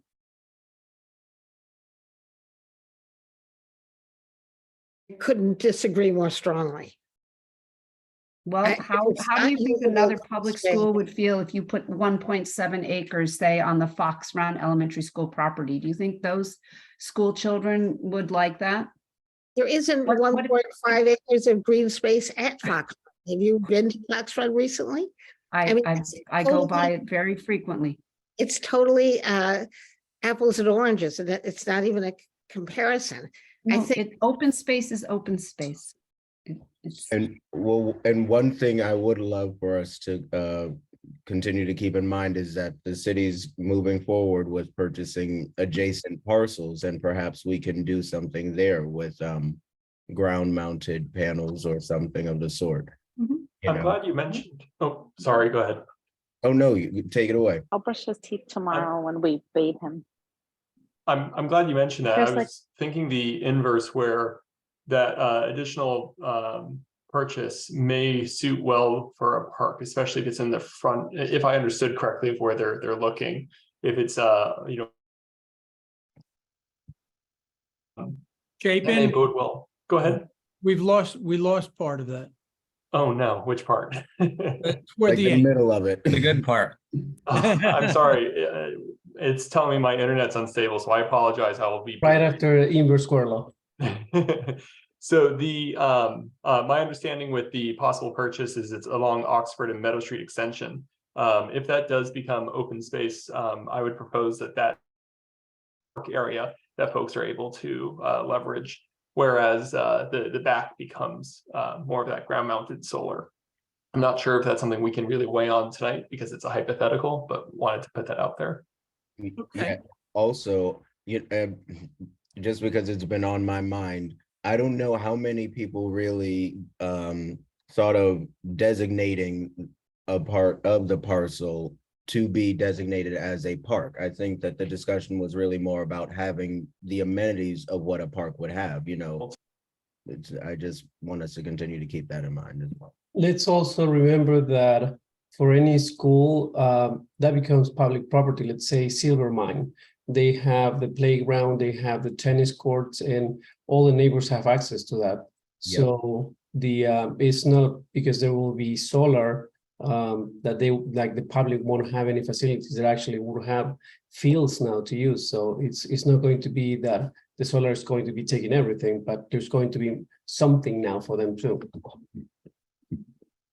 Yeah, I mean, I personally really struggle with this in one sense because a solar field in the middle of a dense area is not a best use of land, like definitively, period. However, I think there's a way with what Mike was saying earlier, some of the more vertical options of trying to explore how do you achieve both without throwing it out completely. And that's sort of where I'd like to see what people's thoughts are of how do we. One of the issues here is if we're having solar on the roof, how do we know how much more land is necessary to get to 100% solar? I mean, maybe it's 1/4 of an acre, or maybe it's less. And we don't have the answer. We don't have the answer to that question. So the impact could be very much smaller than taking all of that land on top for a solar field. Yeah, we're trying to manage something we haven't fully measured. Exactly. And so it seems to me we ought to find a way to get that into the mix in the recommendation. Right.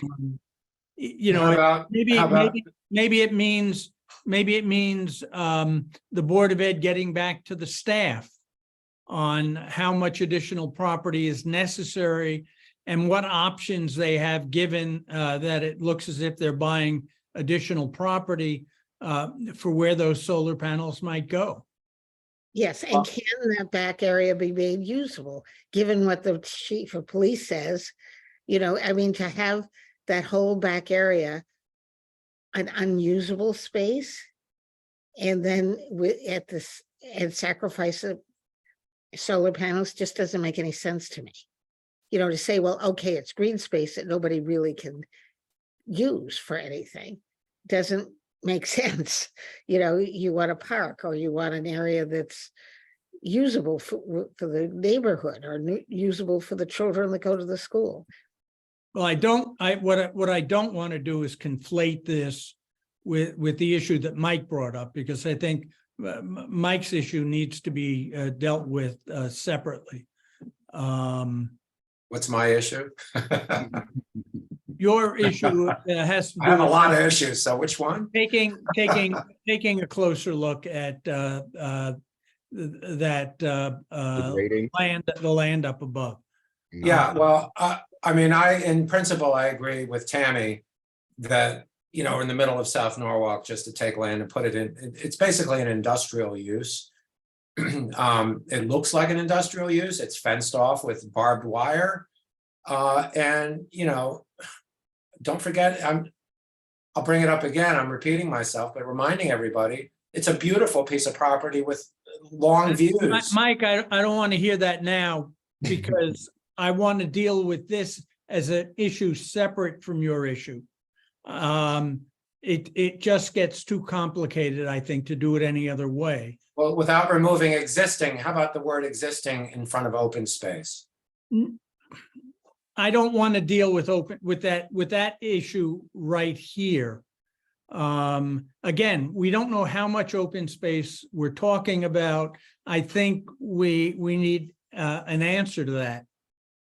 You know, if you're doing full solar on the roof, what do you need to get it to 100%? And I don't think we know that now. We can't ask, but I don't think the Board of Education knows that now. I think we have to find a way of asking the Board of Education that question and having them come back to us so we can have a further discussion of this and have an acceptable resolution, something that works for them and something that works for us. Did anybody say tonight how much what the percentage of energy generated by the roof panels was? No, Not that I heard, Richard. Yeah, I didn't either. Okay. no, they haven't said anything. And who came up with the 1.7 acres? That was in a letter that we had at our last meeting. Where did that number come from? Just because it's the whole top area up there? No, that was a memo from Alan. So they did look into like how much room they would need for the solar net. That's where the 1.7 acres came from. So that's what they were using to determine how much of the open space field that they would use for the ground mounted solar. Did we see that as a depiction on any of the maps? No, Drawings? Well, I don't believe we did. Okay. if you do, Steve has his hand up. Steve? Thank you, JJ. Yeah, we're checking the record because I mean, I believe what they indicated was it was 100% with the rooftop and the ground mounted. So I thought we had the percentage of just what the rooftop was. So that's probably where the 1.7 comes from, but we're double checking that to see if we have that in the record already. but then there's also the question of the 75% that a site can only. That's 75%. again, and I'm paraphrasing a little bit. That's what snooze maximum that they will allow on any development. But with this particular development, they're making an adjustment to try to get to 100% with a different agreement with the city. Exactly. I don't think we can make this type of decision without having a clear list of what else could be done with that 1.3 acres. And the statement, the letter from the chief of police doesn't actually tell us that. You know, it tells us his response to an idea that was proposed last time we met, but not, and I think I sent it an email about this, asking the question to whoever would know this answer of what are the alternative uses for this space. And then we can choose, but we don't really know. So just so you're clear, you can't receive technically any new information that hasn't been part of the record already. So we can't go back and ask them for an additional evaluation of the property or study or plans. I think that's, you know, probably best left up to a different body anyway. I would recommend that if you're looking at the conditions, that if the goal is to have the school to be 100% powered by solar, then you put that in as a condition stated such, and then if they can't achieve that, then they have to, you know, like we do with other properties, that they, you know, indicate to the commission why they can't achieve that goal, and whether they put solar panels on the parking lot or they put some up top, however they configure it, if that's the goal, then that's a more straightforward way to handle it. How Did how we about ask- it? Go ahead. Oh, sorry, just a quick question. Did we ask Norwalk High School to be 100% solar? Yes, we We did. asked, but we didn't get Are it. they? You asked. Well, No, we they sent it back to failed. the Council because we couldn't get full agreement. And we sent it back to the council. We requested that they put solar over the parking lot. I don't know what the council decided. But we did- also Okay. asked them if there was a way to do it and if they had considered or looked at whether that was possible when designing their plan. And Alan, I believe, specifically said, no, we did not look at, like, it wasn't looked at on the front end. It would have had to be looked at on the front end. It sounds like with this project, they did look at it on the front end, which I appreciate. And they came up with, we could maybe do this way. Well, again, you know, conditions changed in the middle of the hearing when they indicated that they're moving forward with the possible purchase of additional land. Steve, does that change anything? Does that give us some additional authority to request new information?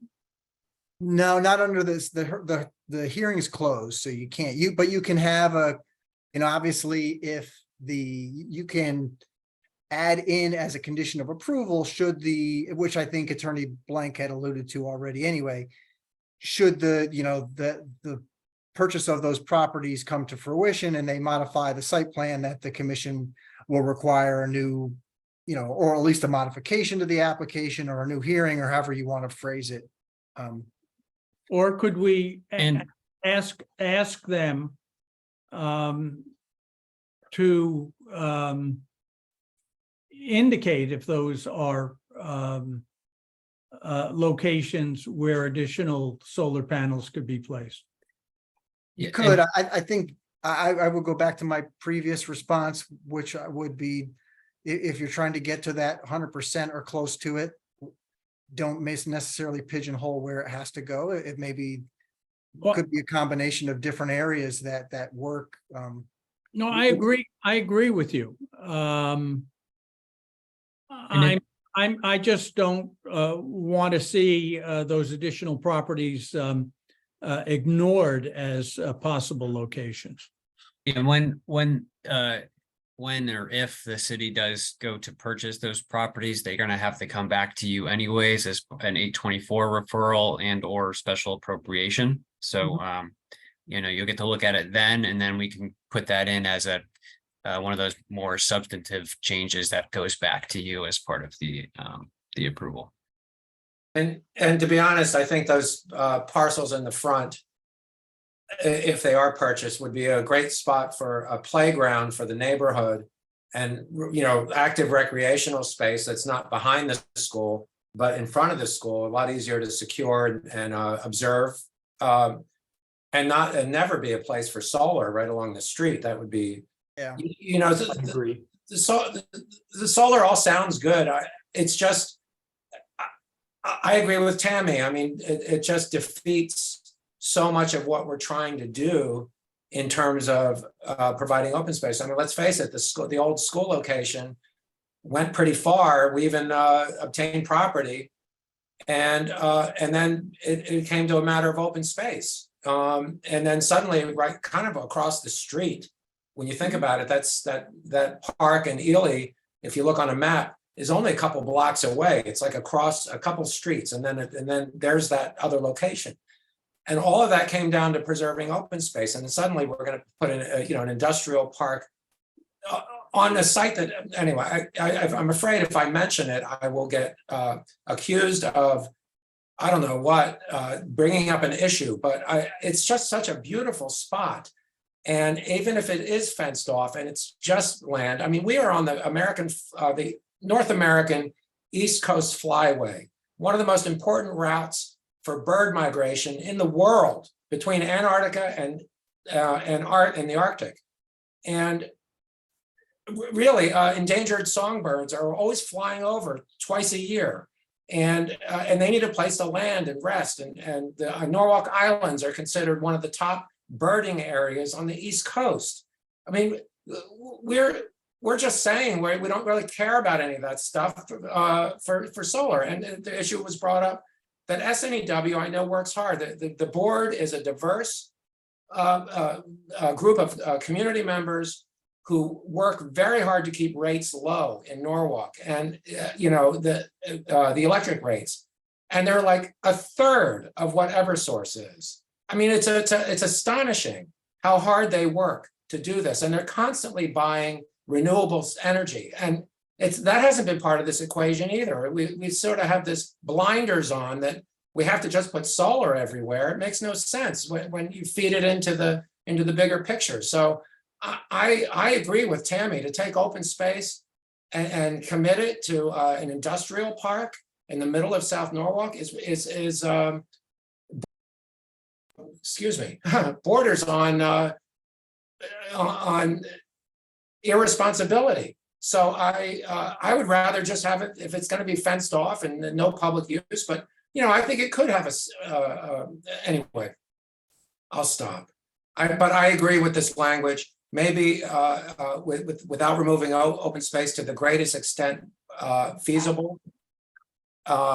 If that would help the situation. That's some language that at least puts a priority in there. I'd like to get feedback from other commission members on this issue. Sure. I had a couple of words I wanted to say. Go ahead, Richard. There were several meetings ago that Nick and I spoke about why we were on different planets.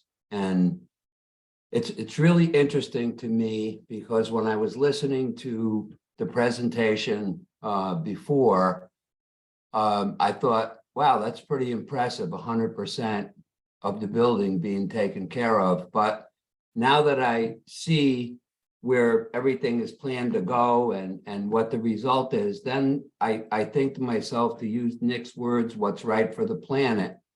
You know, what's better? Picking up 25 or 30% of what's required to run the school at 8 cents a kilowatt hour, or 1.7 acres of trees? Yeah, I think it's a tough decision, but I'm for the trees. Okay, thank you, Richard. Anna, do you want to chime in? Read from the Lorax. I'm not sure. I feel like I don't feel like we've been given enough information. I don't feel like I've been given enough information to make a real decision or recommendation on this one. I like that they looked to see a way that it could approach 100%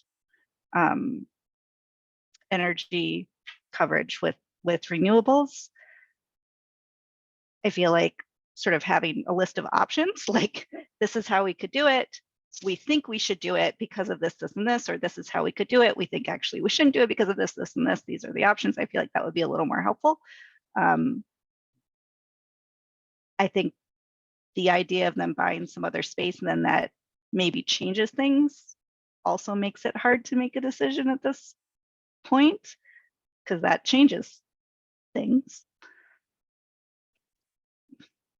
I'm glad that I'm not voting on this one. Okay. Although I do support the school and I support the intention behind the team looking into this and coming up with this plan. I really like that happened. I'm just not certain of what the best decision. Thank you. Darius?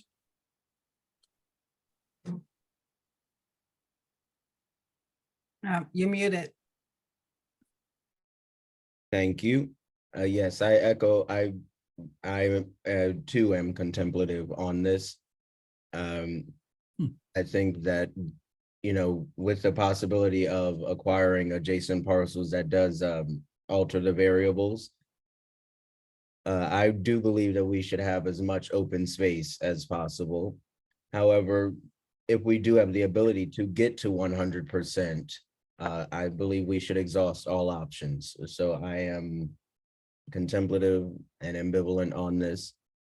I am happy that we are moving forward with the adjacent parcels, so that does give us more room and flexibility as it pertains to design and layout. So Thanks, Darius. JJ?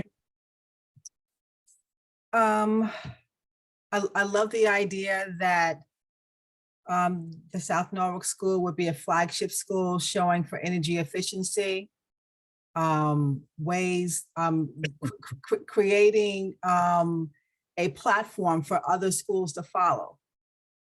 But I certainly would not want to sacrifice, you know, having some nature for people to possibly trails in the back of the school. I don't know, but then again, I mean, the statement from the police commissioner has really thrown me off. I haven't had enough time to process it, really. The impact, whether positive or negative. I'm just still processing that. So I think that exploring all options of conservation and renewable energy and not just solar panels, it shouldn't stop there. Let's look at everything in the toolbox, and maybe we could have another way to showcase this school and entering, the energy efficiency stage of power and energy and self-reliance. There's more than one way to skin a cat, and solar panels is not the only tool in the toolbox. Let's look at something else. But to the point of sacrificing green space, I would not want to do that because we've been fighting so hard for it. But the acquiring new properties and possibly designated those as green spaces or as parks and recs, that's I like that idea. I can live with that. I would definitely support that. Hector? Taking a bit from everyone, it's like I see the point that going through the solar, it's a great option. Having a flagship school. I think we need to see a little more information now that there is that acquisition of abutting properties, because I think that would be the like a big option to gain the green space that we would want. It's a little troubling, the option that the police chief said that would be a liability, because the liability will fall on the school and in the district. So that it's a little bit conflicting. So, but I think if we could find a compromise where that top area would be green, it also use the solar, I think would be ideal. But yeah, it's a difficult decision. Okay, is there anyone else who hasn't spoken? I think everyone has had an opportunity to speak on this. Can I add some more if Quickly. Sure. I'll skip to the new points then. Something that was brought up earlier is about the idea of the 100% sustainable, even if it is being handled by offsite generation. And I wonder if that can 0.5 in some application. And I wanted to echo a point about how it's unclear exactly where the ground mounted solar and how much, but that's all. Okay. All right, so what's your pleasure regarding item 5? Do you want to try and vote on this language? Could I say one more thing, please, Lou? Go ahead, Tammy. Thank you. I think as we kind of grapple with this, I think maybe it would help us to think about what the community that lives around the school would actually want. And that might help us choose the right wording here, whether it's, call it what you want, green space, open space, solar panels, 100% energy efficient. And I really wish that we had asked the applicant before, the school is 52,000 square foot footprint. It's almost, the school is basically over an acre in and of itself. And how much solar does it take on an acre of land to heat or cool what amount of space? It would be really helpful if we had that information, but I'm going to go back to, I think preserving the open space is the way to go in whatever iteration it's used. I would be happy if it was a park too, or wooded and whatever iteration. Steve, can you take this down so I can see everybody?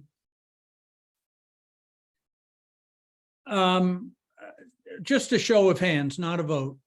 How many people want to keep that language, which indicates that the land on top is not to have solar placed on it? That's not in the language. Can we go back to it?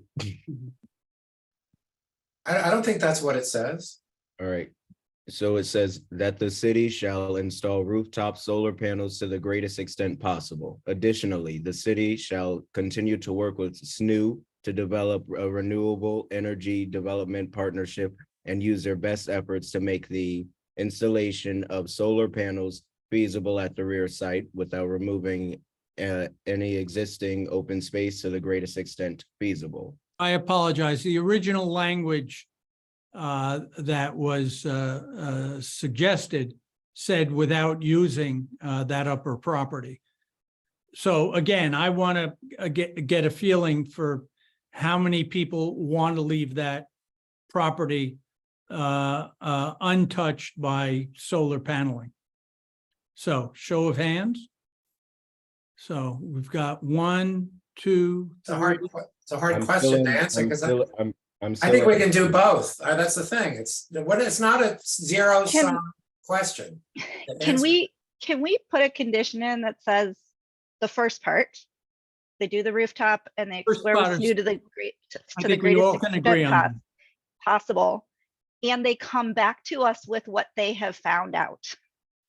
Like to just like, Yes. we don't know what the greatest extent is. It going to be they come back and they say we're purchasing credits and we're painting the roof across the street white, and we talked to Ms. Laura Sella's 3 organization recommendations. I don't understand the backstory behind that, but maybe those places would have some ideas. And this is what we came up with, or we came up with the only way to do it truly is the 1.3 acres of solar panels. Are you guys cool with that?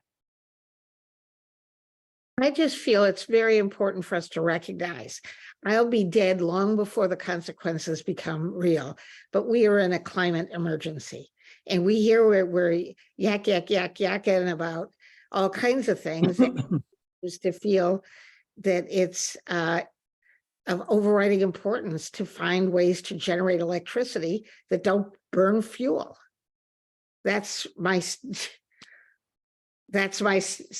I mean, that is the bottom line for these children in the school, for all of our children and grandchildren. It's of the utmost importance. All right, is this new language, Steve? Okay. Yeah, that's Brian typing furiously, so. Okay. Galen, Yeah, okay, that's a very important and impactful message for the future, long after we're gone. yep. And that's, we're so used to thinking about the here and now, what's happening here and now, but having that thought process is what's gotten us into this climate crisis that we're in. Yeah, and we're definitely in a climate crisis. Everybody Couldn't doesn't- agree more. All right, can I so- ask that you read that and give me your feedback on it, please? Oh, sure. I wasn't finished, but I'll read this, okay.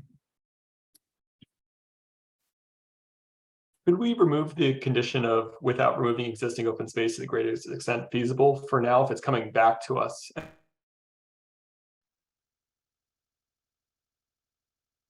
We can do so then. That way they have more options of what they come to us with, and we're not restricting their ability to make a proposal to us. Does that make sense? Yes. Yeah. Does to me. That's Could true. it, instead of solar panel, could it say develop a energy development partnership and use their best efforts to make the school net zero or as close to 100% renewable as feasible, with the final plans or the final options coming back to us for review? I like that. Because as Tammy said, it may not necessarily be about solar panels at all. What would it be about? Well, there are lots of other things that all those experts talked about. I slept through some of them, but I believe there are professionals who understand this who could say what the options are. And it could also include like panel installations across the street, for example. That's something we've talked about a bit. So I don't want to restrict it even to the rear of the site. I want to make sure they have the ability to come to us with their recommendations and options. Right. Good idea. All right. And what I was also going to say is that the school should be flagship. It should be something to be celebrated, and having the most up-to-date energy efficiency retrofits or applications. But I certainly would not want to see this whole project held up because we can't make up our minds about, you know, yay or nay to solar when there's so many other things in the toolbox. So, I mean, this is what I'm struggling with, you know, in terms of how to have both, how to have this wonderful this land developed in a way for school and open space, but at the same time introduce energy efficiency measures. And I think there's a way we can have both. We just have to kind of come to a consensus on how to get there. Brian, 2 lines up, 2 and 3 lines up. You've used reviewed and then review. You don't need them both. You see it with the final plan to be reviewed and approved by the commission for their review and approval. Just making sure that you've reviewed and approved it.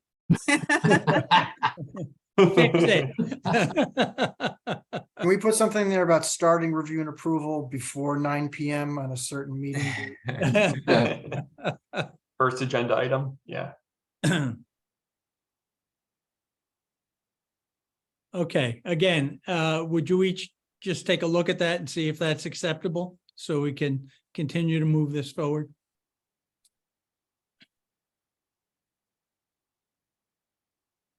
That looks good to me. Looks good to me. I would encourage them to talk to the Green Bank and NEEP as mentioned before, but I don't think we need it. No, let's not go there. Yeah, I don't think we want to complicate it any more than we have to.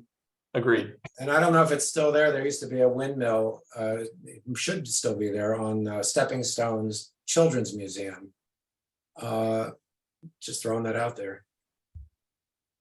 Okay, anything else? Looks good to me.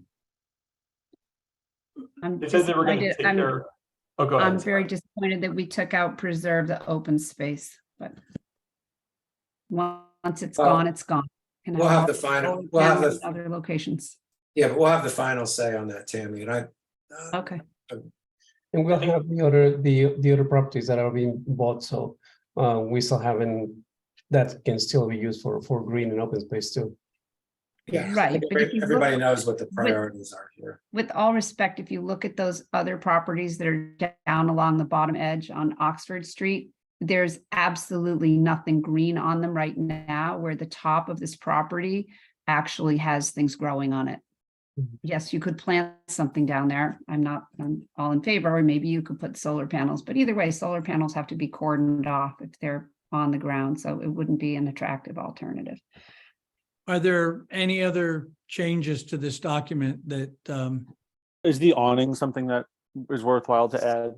Like, is that a real thing? I'm not familiar. I don't enough with think it. so. I think the plantings that Mike suggested make sense.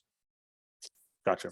Much less expensive option and would seem Sorry, to have Tammy, what was that? similar effect. Tammy, were you saying something? No, just planting trees is such a great option. It's a very inexpensive, awesome thing to do. And our state is not doing a good job with that right now, so. Yeah.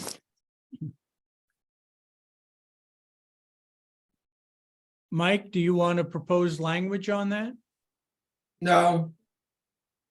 Okay. Simple answer. I think we've Fair enough. exhausted our energy here. Okay. Personally exhausted. There's no Right. question. Did you want, and sorry, I'm not trying to prolong. Go comment. ahead, Steve. For that, the parcels the city may acquire, did you want to put in a, either in the preamble language or in a condition that that area remain green space or open space to the greatest extent possible? I know they're talking about circulation Right. items that they have to address as well, but I don't know if you wanted to talk. I don't think we should limit ourselves at this point. Agreed. I agree, Mike. Keep it Yeah, keep the language simple. Okay, we have a motion, we have a second. Let's do a roll call on this. Or Ms. Jordan Byron, Yes. Mr. Williams, Yes. Mr. Patches, Yes. Ms. Wells, Yes. Mr. Mushak, Yes. Mr. Bryce, Yes. Ms. Langalis, Disappointingly, yes. Mr. Cantor, Yes. Mr. Rowena, Yes. and Mr. Showman. Yes, Unanimous. okay. Thank you all. Next item on the agenda is going to be a presentation either by Steve or by Brian regarding a further amended map. I don't propose that we discuss it tonight. I think that will be the purpose of the meeting on August 9th. But Steve, you, Brian, both of you? Well, I was going to suggest that, Brian sent out the map last week when I was out. Brian and I have been kind of working on a memo that summarizes the why did you change this or leave this alone kind of thing. We should have that out to you by Friday. It's 10:15 and we're going to talk about this again next Wednesday. So I was going to suggest that we probably skip that unless you're unsure, or Mr. Chairman, what you had something specific you wanted us to get into. I was looking forward to a meeting going till midnight. I don't have any problem holding off on that until next week. Sure. And the only thing I'll just jump right into the other piece of what I was going to mention is that at your last meeting, we started talking about some minor edits and use change stuff. So I think what I'm going to do with what was sent out is take another look at that and try to clarify it a little more, make it a little cleaner and easier to follow. And then, if there's time next week or at a subsequent meeting, I think I would leave it open that there'll probably be some areas that are highlighted where I'll need your input and direction on. And then if you have any questions on any of the other recommendations, we can talk about those specifically, but not try to go line by line, because I think our idea is to try to get you here's what the proposed language was, here's the question or concern that was raised, and here's our recommendation. And if you disagree with our recommendation, then talk about that specific piece of the recommendation. If you don't have any questions on those, we'll assume you're in agreement with what we're proposing. Okay. And the last thing I'll say is I think we probably should think about schedules for next Wednesday to talk about. This meeting we ended up with one public hearing and we're 4 hours and 15 minutes in. So it's not feasible to try to have meaningful conversations about the rewrite unless the agenda is super light. So we might have to think about additional special meetings. Sorry to be the bearer of bad news. Can I ask, when you put together the information about the use table proposed changes and stuff like that, if we can get it like 2 days in advance and it reference the page numbers that you're talking about so that we can quickly either look at it ahead of time or pull it up during the meeting, that's one thing. And can we have sort of a project plan for when we're going to discuss what issues that have come up in the rewrite? Like even tonight, I agree. I want to go to sleep after 4 hours of one thing, but I also feel like it's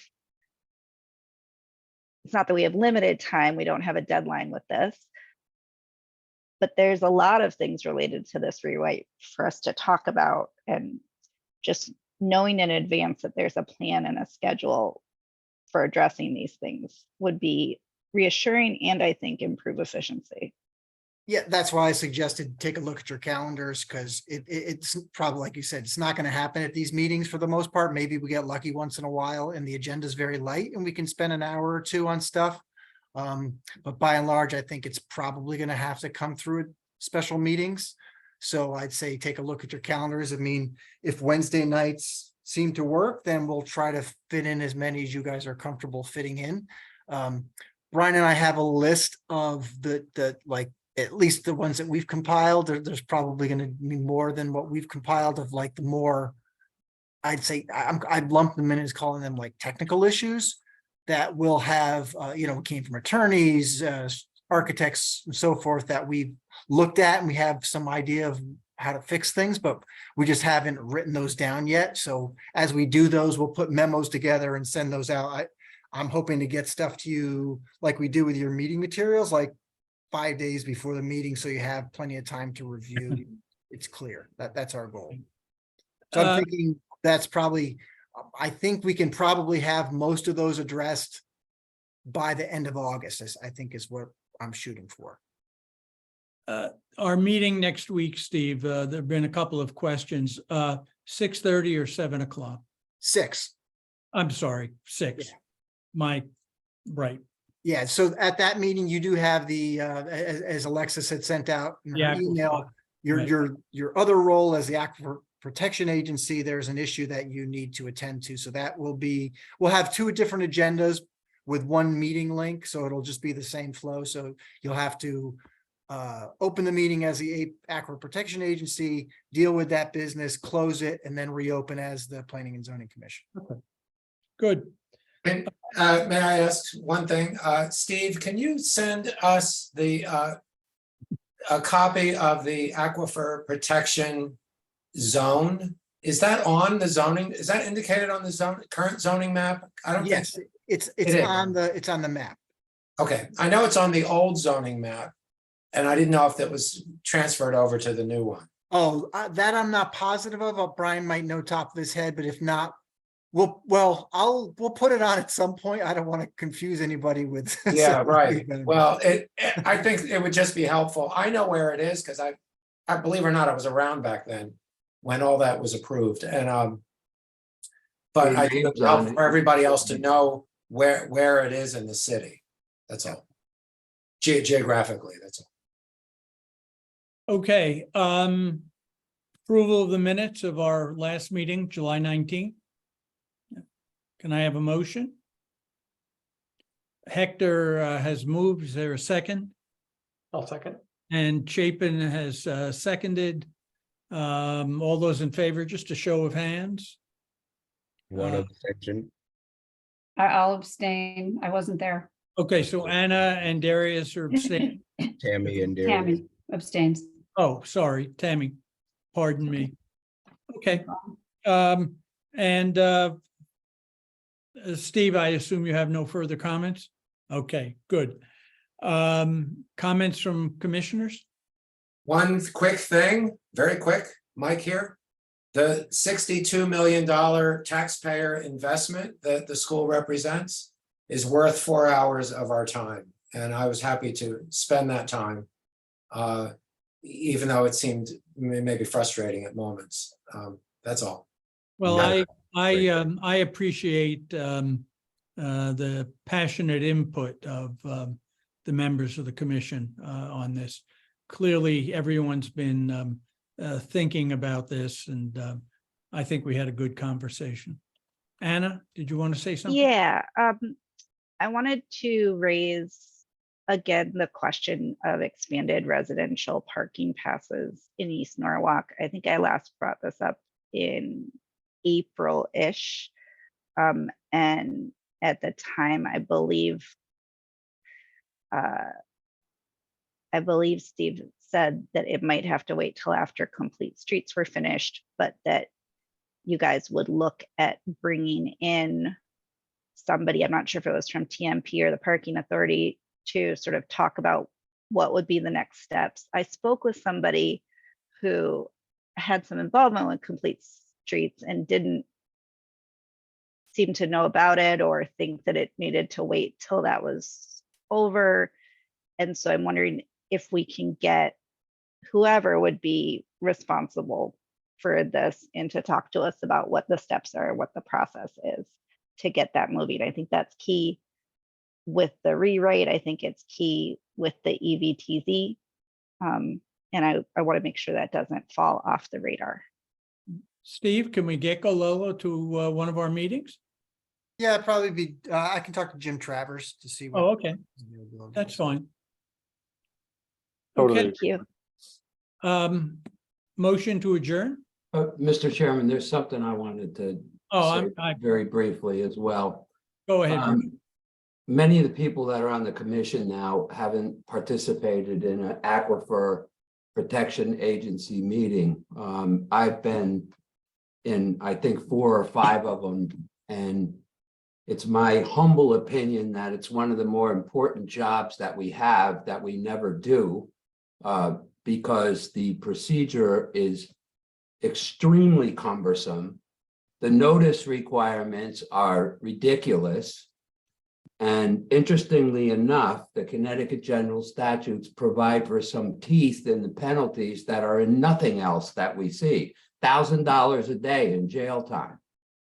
So with your permission, if this is allowable, I would love to meet with Alexis to talk to her about some of the things that are in the agency regulations that could make it more workable, and also discuss with her a better notice format, which I understand the Planning and Zoning Commission Enforcement Agency uses now, and that's a sheriff or a constable service as opposed to registered mail.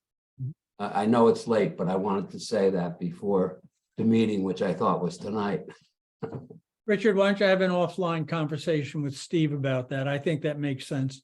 I've also felt that, especially with the aquifer, that people can do terrible things for long periods of time until they're caught.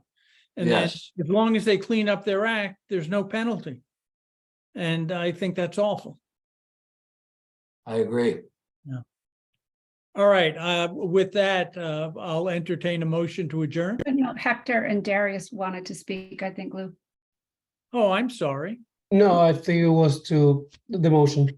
Oh, okay. Yes, yes, a very enthusiastic move to adjourn. Okay, so Darius moves, Oh, Hector all right, sorry. seconds.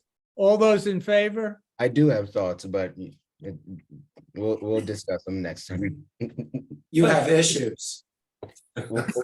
Well, you can claim that. You See you all next week. See you all. Good night. Have a good night. Good to see you all. Have a good one.